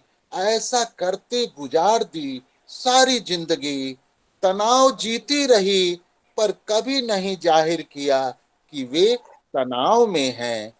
पूजा घर के लिए भी उन्होंने ही रास्ता निकाला। वह ऐसा था जैसे सांप मरा, लाठी भी सलामत रही, मतलब किसी को परेशानी नहीं। अम्मा ने पूजा घर के लिए चुना वह कोना जो घर की फालतू चीजों का ढेर बना था। इस जगह की साफ सफाई हुई, कुछ कूड़े वाले के हवाले तो कुछ कबाड़ी के, तो पैसे भी मिले। यह अम्मा का श्रम था कि कोना खिल उठा। यहीं अम्मा के देवी देवता स्थापित हुए। पूजा की सामग्री, धार्मिक पुस्तकें और वह कॉपी जिस पर अम्मा राम राम लिखती थी, इन सब की जगह बनी। अब यह कोना अम्मा का कोना के नाम से जाना जाने लगा, सबकी जबान पर चढ़ गया। घर में इस तरह रोशन हुआ जैसे शहर का यह अटल चौराहा या टंडन पार्क हो। माचिस, कलम या किसी चीज की जरूरत हो, सबको कोना याद आता। अम्मा जब दुनिया से गई, इस बात पर बहस छिड़ी कि क्या किया जाए इस कोने का, कौन जलाएगा धूप बत्ती सुबह शाम, कैसे यह मेंटेन होगा। और न कुछ करो, लावारिस की तरह छोड़ दो तो यह अनादर होगा, न सिर्फ देवी देवताओं का, अम्मा का भी। बहस किसी अंजाम तक न पहुंच पाई। बहस किसी अंजाम तक न पहुंच पाई। किसी की हिम्मत नहीं हुई कि वह अम्मा के पूजा घर को उनके साथ विदा करे, उसे अपनी जगह से खिसकाए। इस तरह अम्मा का कोना अपनी जगह जमा रहा, कोई नहीं कर सका उसे टस से मस। अम्मा के जाने के बाद भी कोना बना रहा।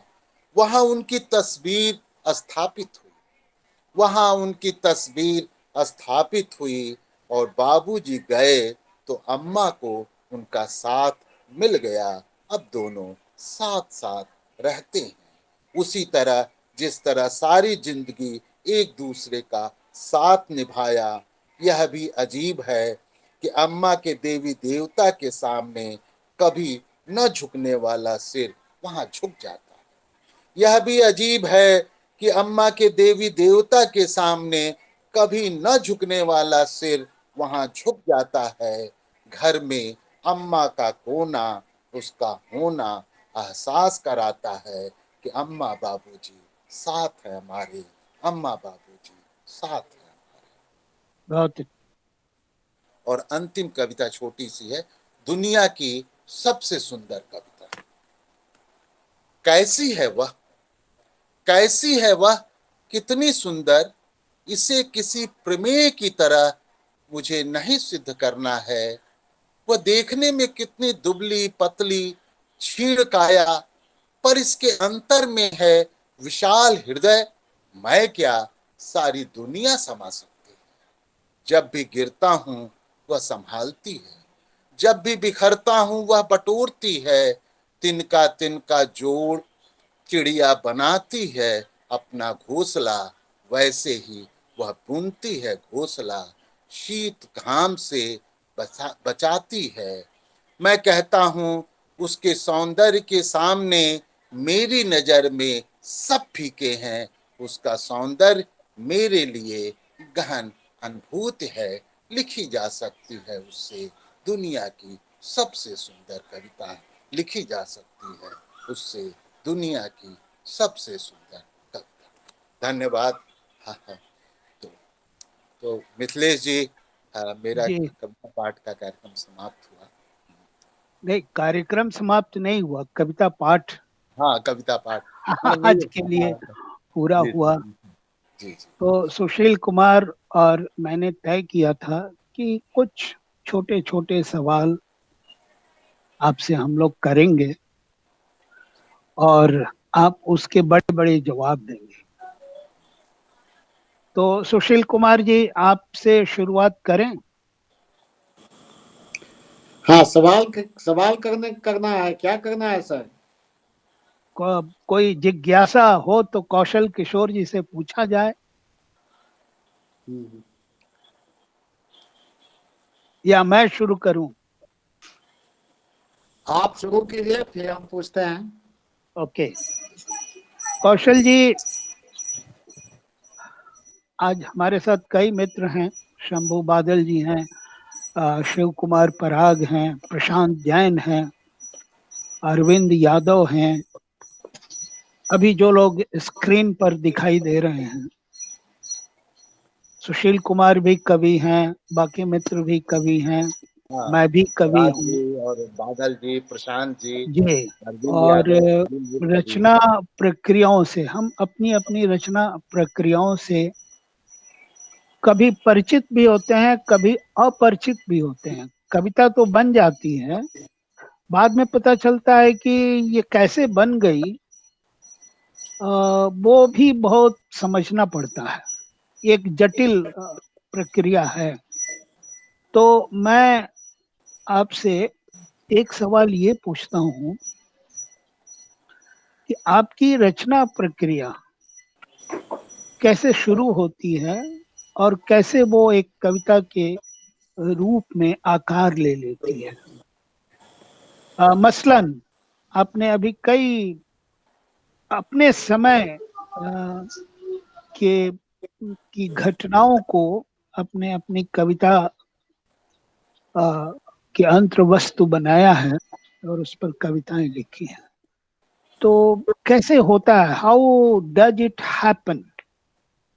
अंग्रेजी में मैं पूछ रहा हूँ कि ये कैसे संभव होता है, आपके अंदर वो क्या रचना प्रक्रिया चलती है? कौशल जी। देखिए, इस पर एक मैंने छोटी सी कविता लिखी, वो मैं समझता हूँ कि इसको जैसे एक मेरी कविता है, उसी में अपने रचना प्रक्रिया को भी समझा जा सकता है। कविता के लिए मैं कहीं नहीं जाता, कविता के लिए सुशील कुमार जी, कविता हाँ, के लिए मैं मैं कहीं सुन नहीं रहा हूँ जाता, सर। कोई विशेष उपक्रम भी नहीं करता, योजना भी नहीं होती, जहां और जिनके बीच होता हूँ कविता वही होती है। शब्दों की कहानी इससे अलग नहीं, उन्हें खोजने निकलो, माथा भिड़ाओ, सारे करतब कर डालो, कुछ हाथ आने वाला नहीं। चाय बनाने की तरह कविता नहीं बनती, जैसे जीवन में कब किस मोड़ पर और किससे प्रेम हो जाए क्या पता, वैसे ही कविता हो जाती है, वो शब्दों से संवर जाती है। तो बहुत मैं खूब, समझता बढ़िया। हूँ कि घटनाएं तो बहुत घटती रहती हैं और घटनाओं के पीछे हम भाग भी नहीं सकते, लेकिन घटनाओं के अंदर का जो मर्म है ना, वह जो जीवन को, समाज को, व्यक्ति को जो आहत करता है, पीड़ित करता है, असर डालता है, प्रभावित करता है ना, वह है ना, वो चीजें जैसे कहते भी है ना, जैसे सुशील कुमार जी की कविताओं के बारे में डॉक्टर रमाकांत शर्मा की टिप्पणी थी कि ये इंद्रिय बोध इनकी कविताओं में है, माने इंद्रिय बोध संपन्न, इंद्रियों की एक पूरी सक्रियता इनकी कविताओं में। अगर आपके पास इंद्रिय बोध नहीं होगा, आपकी ज्ञानेंद्रियां अगर सक्रिय नहीं होगी, तो वह घटनाओं के अंदर से उन चीजों को पकड़ पाना, और क्योंकि उन्हीं से फिर आपकी संवेदनाएं, आप संवेदित होते हैं, और जो कि मैं एक चीज ऐड करना चाहता हूँ सर इसमें, और मैं ये ऐड करना चाहता हूँ कि देखिए, आप वैज्ञानिक बन सकते हैं, साइंटिस्ट आप बन सकते हैं, पेंटर बन सकते हैं, आर्ट स्कूल होते हैं, आर्ट कॉलेजेज होते हैं, जितने प्रकार की विधाएं हैं, इनका कहीं ना कहीं किसी न किसी तरह का इंस्टीट्यूट है, लेकिन कवि बनाने का कोई इंस्टीट्यूट नहीं है, क्योंकि हृदय का विज्ञान है ये। जी और आज जो है सो जनवादी कविता और कलावादी कविता में यही मुख्य टसल है, संघर्ष यही है। एक कविताएं घर में बनाई जा रही है, बौद्धिकता के ज्वार में बनाई जा रही है कविताएं, वो पढ़ने में बहुत अच्छी लगती है, उसको लाइक्स और कमेंट्स बहुत मिलते हैं, उसको मंच ज्यादा मिलता है, और जो सही सुजान कविता है वह किसी गरेरिये के कंठ से भी उपज सकता है। इसके लिए किसी यूनिवर्सिटी की जरूरत नहीं है। मैं देखता हूँ आजकल यह भी प्रवृत्ति बहुत है। मैं व्हाट्सएप ग्रुप से बहुत दूर रहता हूँ, बहुत कम व्हाट्सएप ग्रुप पर जुड़ने के बावजूद लगता है कि 100 व्हाट्सएप ग्रुप पर तो जुड़ा हुआ हूँ, और कविताएं लोग ठेलते रहते हैं उस पर, ठेल गए हैं कविताएं, ठेल गए हैं, ठेल गए हैं, ठेल गए हैं, ठेल गए हैं। वाह, लाजवाब, प्रशंसनीय, क्या खूब लिखा है। क्या समझे भाई? संवेदना, जीवन का अनुभव और संवेदना को पकना। हमारा चरित्र इसमें देखिए, इसको दूसरे तरह से मैं जब चरित्र की बात करता हूँ, साहित्यिक चरित्र का, तो लोग थोड़ा कंफ्यूज कर जाते हैं। मैं उस कैरेक्टर की बात नहीं कर रहा हूँ जो सामाजिक कैरेक्टर होता है। साहित्यिक कैरेक्टर से मेरा तात्पर्य है कि अनुभूति की प्रामाणिकता, स्टैंडर्डाइजेशन ऑफ योर, वो अनुभूति, जिसको अनुभूति को क्या कहेंगे हम, आपका जो एक्सपीरियंस है, वो जब तक नहीं आता है तब तक आप उसको कविता में ढाल नहीं सकते। कई बार आप कविता नहीं लिखना चाहते हैं, कविता निकल जाती है, लिखा जाती है। कई बार बहुत सारी चीजें सोच करके भी आप कविता नहीं लिख सकते। तो कौशल किशोर जी से मेरा यह सवाल यह है कि अनुभव की प्रामाणिकता तो आपकी कविताओं में हर जगह है, लेकिन आप इतनी अच्छी कविताएं हैं, इतनी जीवंत कविताएं, बहुत साधारण शब्दों से, आप डिक्शनरी से खोज करके नहीं लाते हैं शब्दों को, तो कैसे इसको कर पाते हैं? इसके बारे में थोड़ा हम लोगों को बताइए। इसमें क्या, ये तो बड़ा वो मैंने, मेरी जो कविता है, जो हमने ये कविता पर कविता जो लिखी है, कविता की रचना प्रक्रिया पर, मुझे लगता है कि वो सारी बातें वो हाँ, नहीं ठीक है। जैसे देखिए, गजल में भी मैं काम जैसे कर रहा जैसे था इधर। आपको मैं एक उदाहरण, कई बार कुछ भाव और कुछ वो उसे लेकर के कुछ पंक्तियां आ जाती हैं दिमाग में, वो अपने आप एक कविता को निर्मित कर डालती हैं, देखिए, स्ट्राइक कविता करती में हैं। एक और चीज है ना, अब कविता जैसे में मैं 13 दिन कोविड अस्पताल में रहा, हमारे पराग जी भी काफी गंभीर रूप से, आप भी बीमार रहे, और हम दोनों लोग साथ साथ उसके सहयात्री और सहयोद्धा रहे हम लोग, और एक दूसरे का हाल चाल लेना, और एक कौशल सर, दूसरे को। एक बात और कहना है मुझे कि कवि संवेदनशील होता है, संवेदनाएं उसकी ज्ञानात्मक होकर के कविताओं में ढलती है, लेकिन संवेदनाओं के उद्रेक से, संवेदनाओं के लहर या पारावार से बचना भी पड़ता है, क्योंकि कई बार संवेदनाएं कविताओं को खराब भी करती है। इस पर आपका क्या कहना है?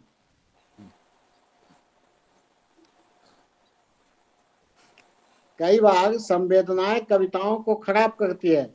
कुछ लोगों की कविताओं को पढ़ करके हम रख देते हैं, उनको लगता है कि उन्होंने बहुत अच्छी कविताएं लिखी हैं, लेकिन वो यथार्थ के लेकिन करीब नहीं होती। हाँ, लेकिन वही वैसा ही कहा आपने कि सिर्फ संवेदनाएं ही कविता का कारक नहीं होती। उसमें अगर आपको, जैसे मुक्तिबोध भी जिस बात का जिक्र करते, ज्ञानात्मक संवेदना और संवेदनात्मक ज्ञान, उस संवेदना से आपके अंदर क्या ज्ञान, क्या वैचारिकी निर्मित हो रही है। और वैचारिकी, अगर चूंकि आप यथार्थ को से जब आपका साबका होता है, यथार्थ को देखते हैं, तो एक आपके पास दृष्टि होती है ना? और उस दृष्टि से भी आपकी एक संवेदना निर्मित होती है ना? तो ये हाँ, दोनों कौशल, चीजें हैं, ज्ञान और संवेदना है। सिर्फ संवेदना से भी कविता माने कविता बन सकती है कुछ एक, लेकिन एक लगातार आप उससे संवेदना से कविता, है ना, हमें लगता है कि जब तक आपके पास एक वैचारिकी नहीं होगी, है ना, वैचारिकी भी बहुत जरूरी है। और जो जन जीवन का जो द्वंद्व है, आपके पास द्वंद्व को देखने का जो नजरिया है समाज के अंदर, है ना, तो ये सब मुझे लगता है कि रचना प्रक्रिया में इन सब चीजों का एक बड़ा रोल है, संवेदना का भी, वैचारिकी का भी, है ना। और सिर्फ विचार से भी कविता नहीं बन सकती है, जैसे संवेदना से नहीं बन सकती, तो विचार से भी मुझे नहीं लगता है कि सिर्फ फिर वो क्या हो जाएगा, है ना। और जितना ही विचार जितना ही इनर करंट के रूप में रहना चाहिए, है ना, वो, है ना, कौशल जी, वो भी नहीं है। कौशल जी, हमारे सवाल कविता पर नहीं है, जी, जी, सवाल कवि की अपनी निजी प्रक्रिया पर है। हम उसमें जाना चाहते हैं और वो आपसे जानना चाहते हैं जो आपकी बिल्कुल निजी उन क्षणों में, जिन क्षणों में कविता बनती है। लेकिन अभी नहीं, कुछ और मित्र हैं, उनसे भी पूछते हैं, अगर वो लोग भी सवाल करेंगे पराग तो जी हम, हैं।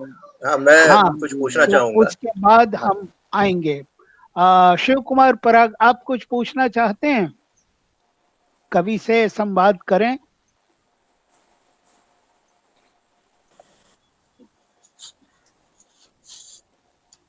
आवाज अच्छा, नहीं आ रही है। प्रशांत जी पूछना चाहते हैं। म्यूट, जी हाँ, अनम्यूट। जरूर। मैं मेरी बारी का इंतजार कर रहा हूँ। ओहो, आहा, बोलिए जी बोलिए। जी। हम्म, आ, एक मुझे हमेशा एक कौतुक होता है। देखिए, जीवन में उत्साह जो है कम ज्यादा आदमी का होता रहता है। कभी ग्राफ जो है कभी ऊपर चढ़ता है, कभी नीचे, सेंसेक्स की तरह। और कई बार एक उम्र के बाद में एक विरक्ति जैसा भाव स्वाभाविक आता है कि इंसान थोड़ा थोड़ा सा चीजों से बाहर आता है। लेकिन मुझे कौतुक इस बात का हमेशा होता है कि कौशल सर जो है करीब मेरा ख्याल है 40-45 साल से अपना वो संघर्ष का जज्बा, जो शोषितों पीड़ितों के प्रति उनके अंदर तीव्र सहानुभूति है उनके मन में, और उसको और जिस ढंग से वो कविता लिखते हैं और पढ़ते भी हैं, जिस ढंग से अभी भी जिस तरह से इन्वॉल्वमेंट के साथ पढ़ते हैं, ये बहुत कम देखने में आता है। 82-83 में आपने जन संस्कृति मंच की स्थापना में आप रहे, और उसके पहले से ही आप बहुत एक्टिव, और अभी तक आपका ग्राफ बिल्कुल पीक पे है सर। तो इसका क्या राज है? क्योंकि ये एक अद्भुत गुण है और प्रेरक भी है। तो आप जरा मुझे प्रकाश डालें। मुझे तो ये जो 70 की ऊर्जा है ना, जी वो ऊर्जा आज भी मेरे अंदर है। पराग जी जी वगैरह जो इनकी, हम लोगों के 70 और 80 के दशक की, पराग जी हम लोगों के साथी रहे। हम लोग नुक्कड़ नाटक से लेकर के तमाम जी जी चीजों में हम लोग साथ साथ रहे। और वो जो एक तड़प रही, चाहे गोरख रहे, जी महेश्वर रहे, है ना, सब लोगों का जो साथ रहा आज भी, जी वह हम लोगों के लिए लगातार अ, और एक दृष्टि जो 70 के दशक में, मैंने 70 के दौर में एक नजरिया मिला जीवन जी को जीने का, और जीवन का कैसे उस चीज को अपने जीवन का अंग बना दिया जाए, जिंदगी का अंग बना दिया जाए। और वह मैंने सेवा करते हुए भी, आपको पता होगा कि सेवा में रहते हुए जब बाबरी मस्जिद ध्वंस हुआ, तो जी बनारस चलो का काल हुआ था सेकुलर फोर्सेस के द्वारा। तो हम सब जी लोग बनारस पहुंच गए थे, जी क्योंकि जी अगला निशाना उन लोगों का ज्ञान वापी, ज्ञान वापी कर। हाँ, तो वहां पर हम लोग पहुंच गए थे।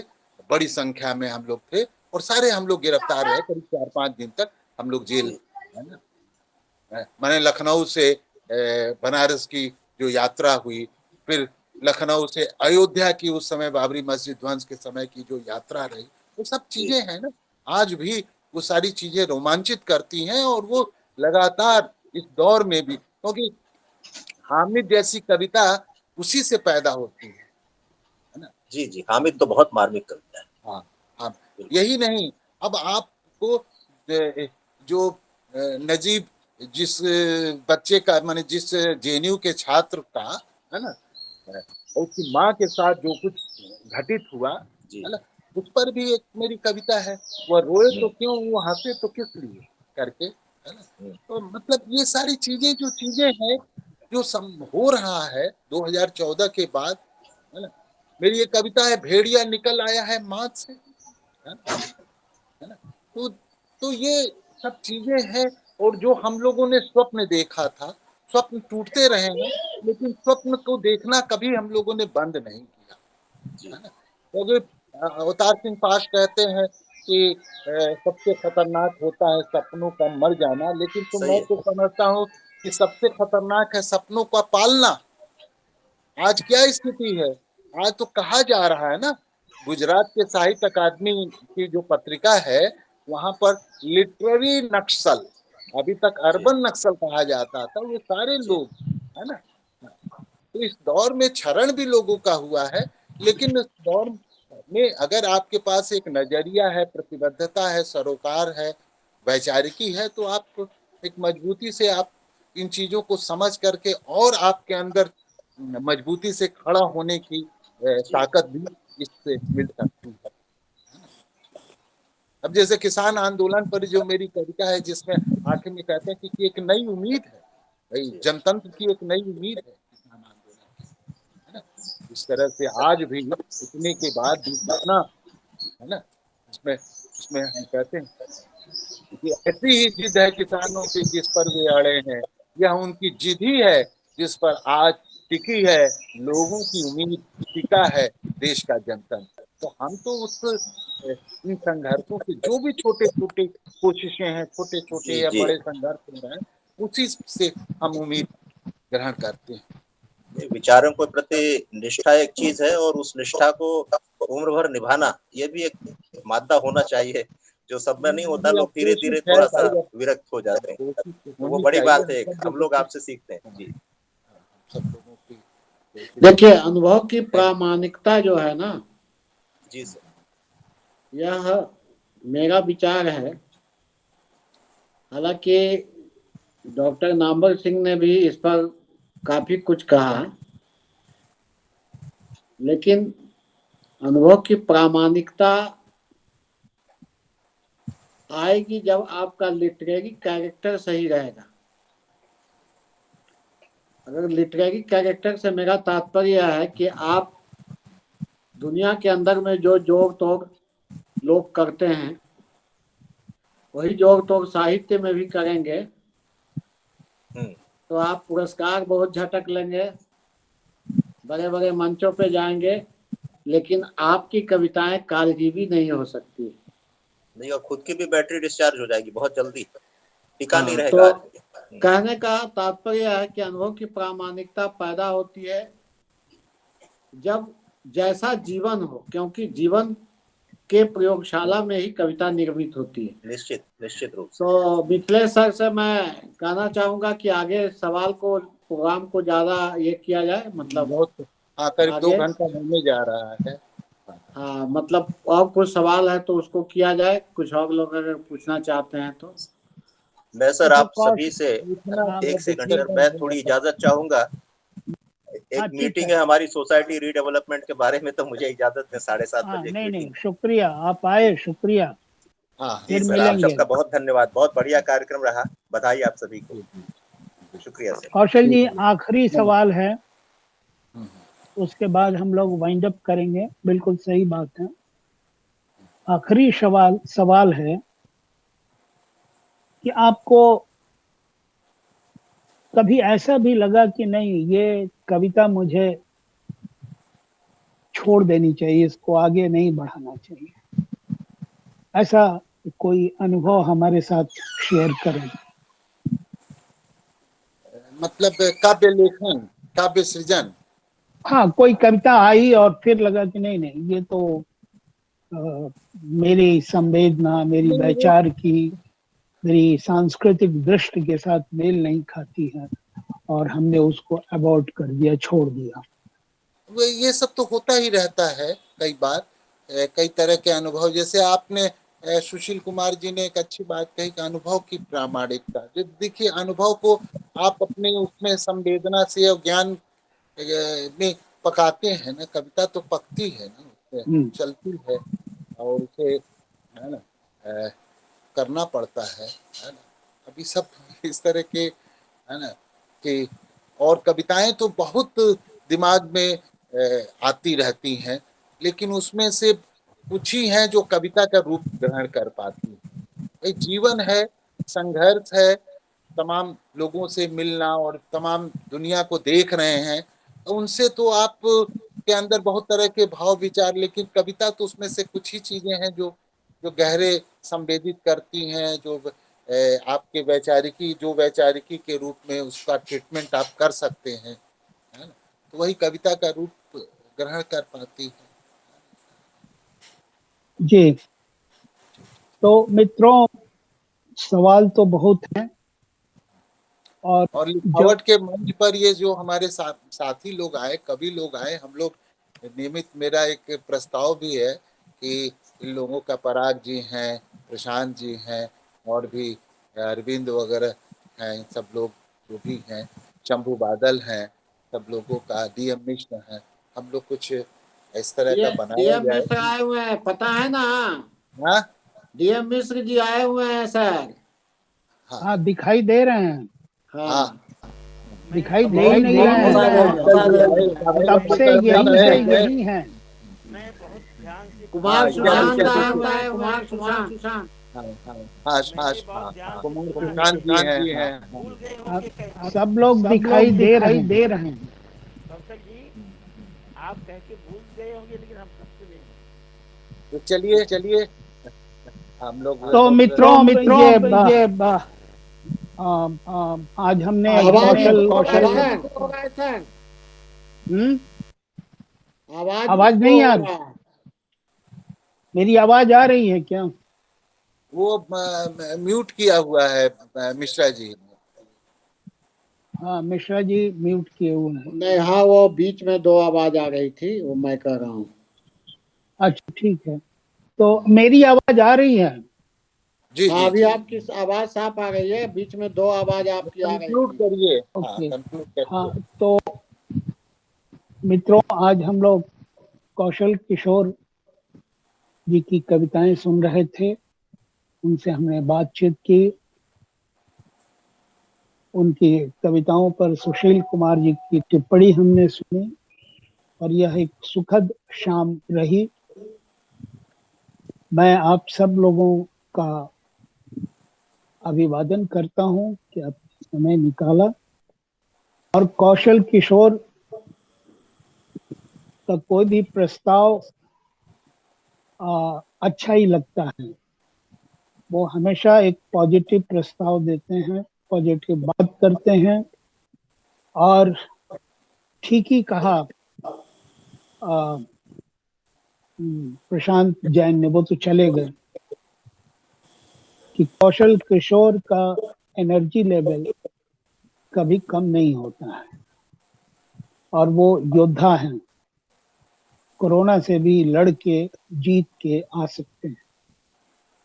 तो हम अपने इस कवि को बहुत बहुत आभार व्यक्त करते हैं, और हम उम्मीद करते हैं कि हम आगे भी कौशल किशोर जी की कविताएं सुनेंगे। एक आप लोगों से ये बात कहनी है कि ये वीडियो आपको मैं भेजूंगा, ये लिखावट पर अपलोड हो जाएगा उसके YouTube पर, तो आप लोग अपने अपने व्हाट्सएप ग्रुप्स में इसको जरूर डालिएगा, तभी कविता का दायरा बढ़ेगा। क्योंकि सोशल मीडिया पर हम लोग होते तो हैं, लेकिन सोशल मीडिया की बहुत सारी सीमाएं हैं, उन सीमाओं को हम लोग मिलके ही तोड़ सकते हैं। जैसे कि व्हाट्सएप ग्रुप है, उसमें एक सीमित संख्या में मित्र होते हैं, उससे ज्यादा नहीं। अब उसको तोड़ना है तो हमें अपने अपने अपने ग्रुप में उसको डालना होगा। और बहुत सारे सवाल हैं जो कौशल जी से किए जा सकते हैं, और उनसे हमें जवाब भी मिल सकता है, लेकिन चूंकि बहुत समय हो गया है तो हम इस कार्यक्रम को अब यहीं समाप्त करते हैं। और आज फिर हम लोग जी ने जो कविताएं प्रस्तुत की, मैं हृदय से उनको बधाई देता हूं, और ये मैं मानता हूं कि जिंदगी और कविता में फांक नहीं होनी चाहिए। ये सही कौशल बिल्कुल। किशोर में है, कोई फांक ये नहीं है। कौशल किशोर जी में मैंने पाया है, और हाँ। शायद इसीलिए इनकी कविताओं की जो ऊर्जस्विता है वो बनी हुई है अभी तक, बनी हुई, हाँ और बिल्कुल। इसलिए वो जरूर बधाई के पात्र हैं। और अभी हाल में उन्हें केदारनाथ अग्रवाल सम्मान दिए जाने की घोषणा हुई है। तो मैं इस पटल पर आप सब की ओर से उन्हें हार्दिक बधाई देता हूं और शुभकामना देता हूं। उनके भावी अबाधित लेखन सृजन के लिए मैं हार्दिक शुभकामनाएं देता हूं। बहुत धन्यवाद। बहुत बहुत सम्मान क्या, वो शुक्रिया संकल्प है पराग हमारे जी। लिए, तो वो संकल्प है। हाँ, क्यों तो पराग जी? मैं हम लोगों के लिए तो कोई भी इस तरह का सम्मान, केदार जी हो क्या, वो तो वो एक संकल्प है हमारे लिए। और डॉक्टर आदरणीय डॉक्टर मिथिलेश जी को धन्यवाद और आभार मैं देना चाहूँगा कि इतने अच्छे कार्यक्रम को उन्होंने संयोजित किया। और सुशील कुमार जी ने बहुत गंभीरता से वक्तव्य दिया है आज। इस पूरे कार्यक्रम का डॉक्यूमेंटेशन भी होना चाहिए अच्छे तो ढंग से। बिल्कुल जी, बिल्कुल जी। एक डॉक्यूमेंटेशन, विजुअल डॉक्यूमेंटेशन तो हो ही गया, जो यूट्यूब पर लिखावट टेली, जो यूट्यूब है लिखावट का, वहाँ ये अस्थायी रूप से ये अच्छा, रिकॉर्डिंग रहेगी। ये रिकॉर्ड हो रहा है। तो मैं इन्हीं शब्दों के साथ आप लोगों से विदा लेता हूं, और फिर हम लोग दूसरे कार्यक्रमों में मिलेंगे। आप नमस्कार लोग जी, लिखावट को कुमार जी, सब्सक्राइब जरूर कुमार करिएगा, प्रशांत जी, ताकि आप लोगों को DM मिश्र जी, कार्यक्रमों की सूचनाएं मिलती रहें। आप सबको नमस्कार। नमस्कार।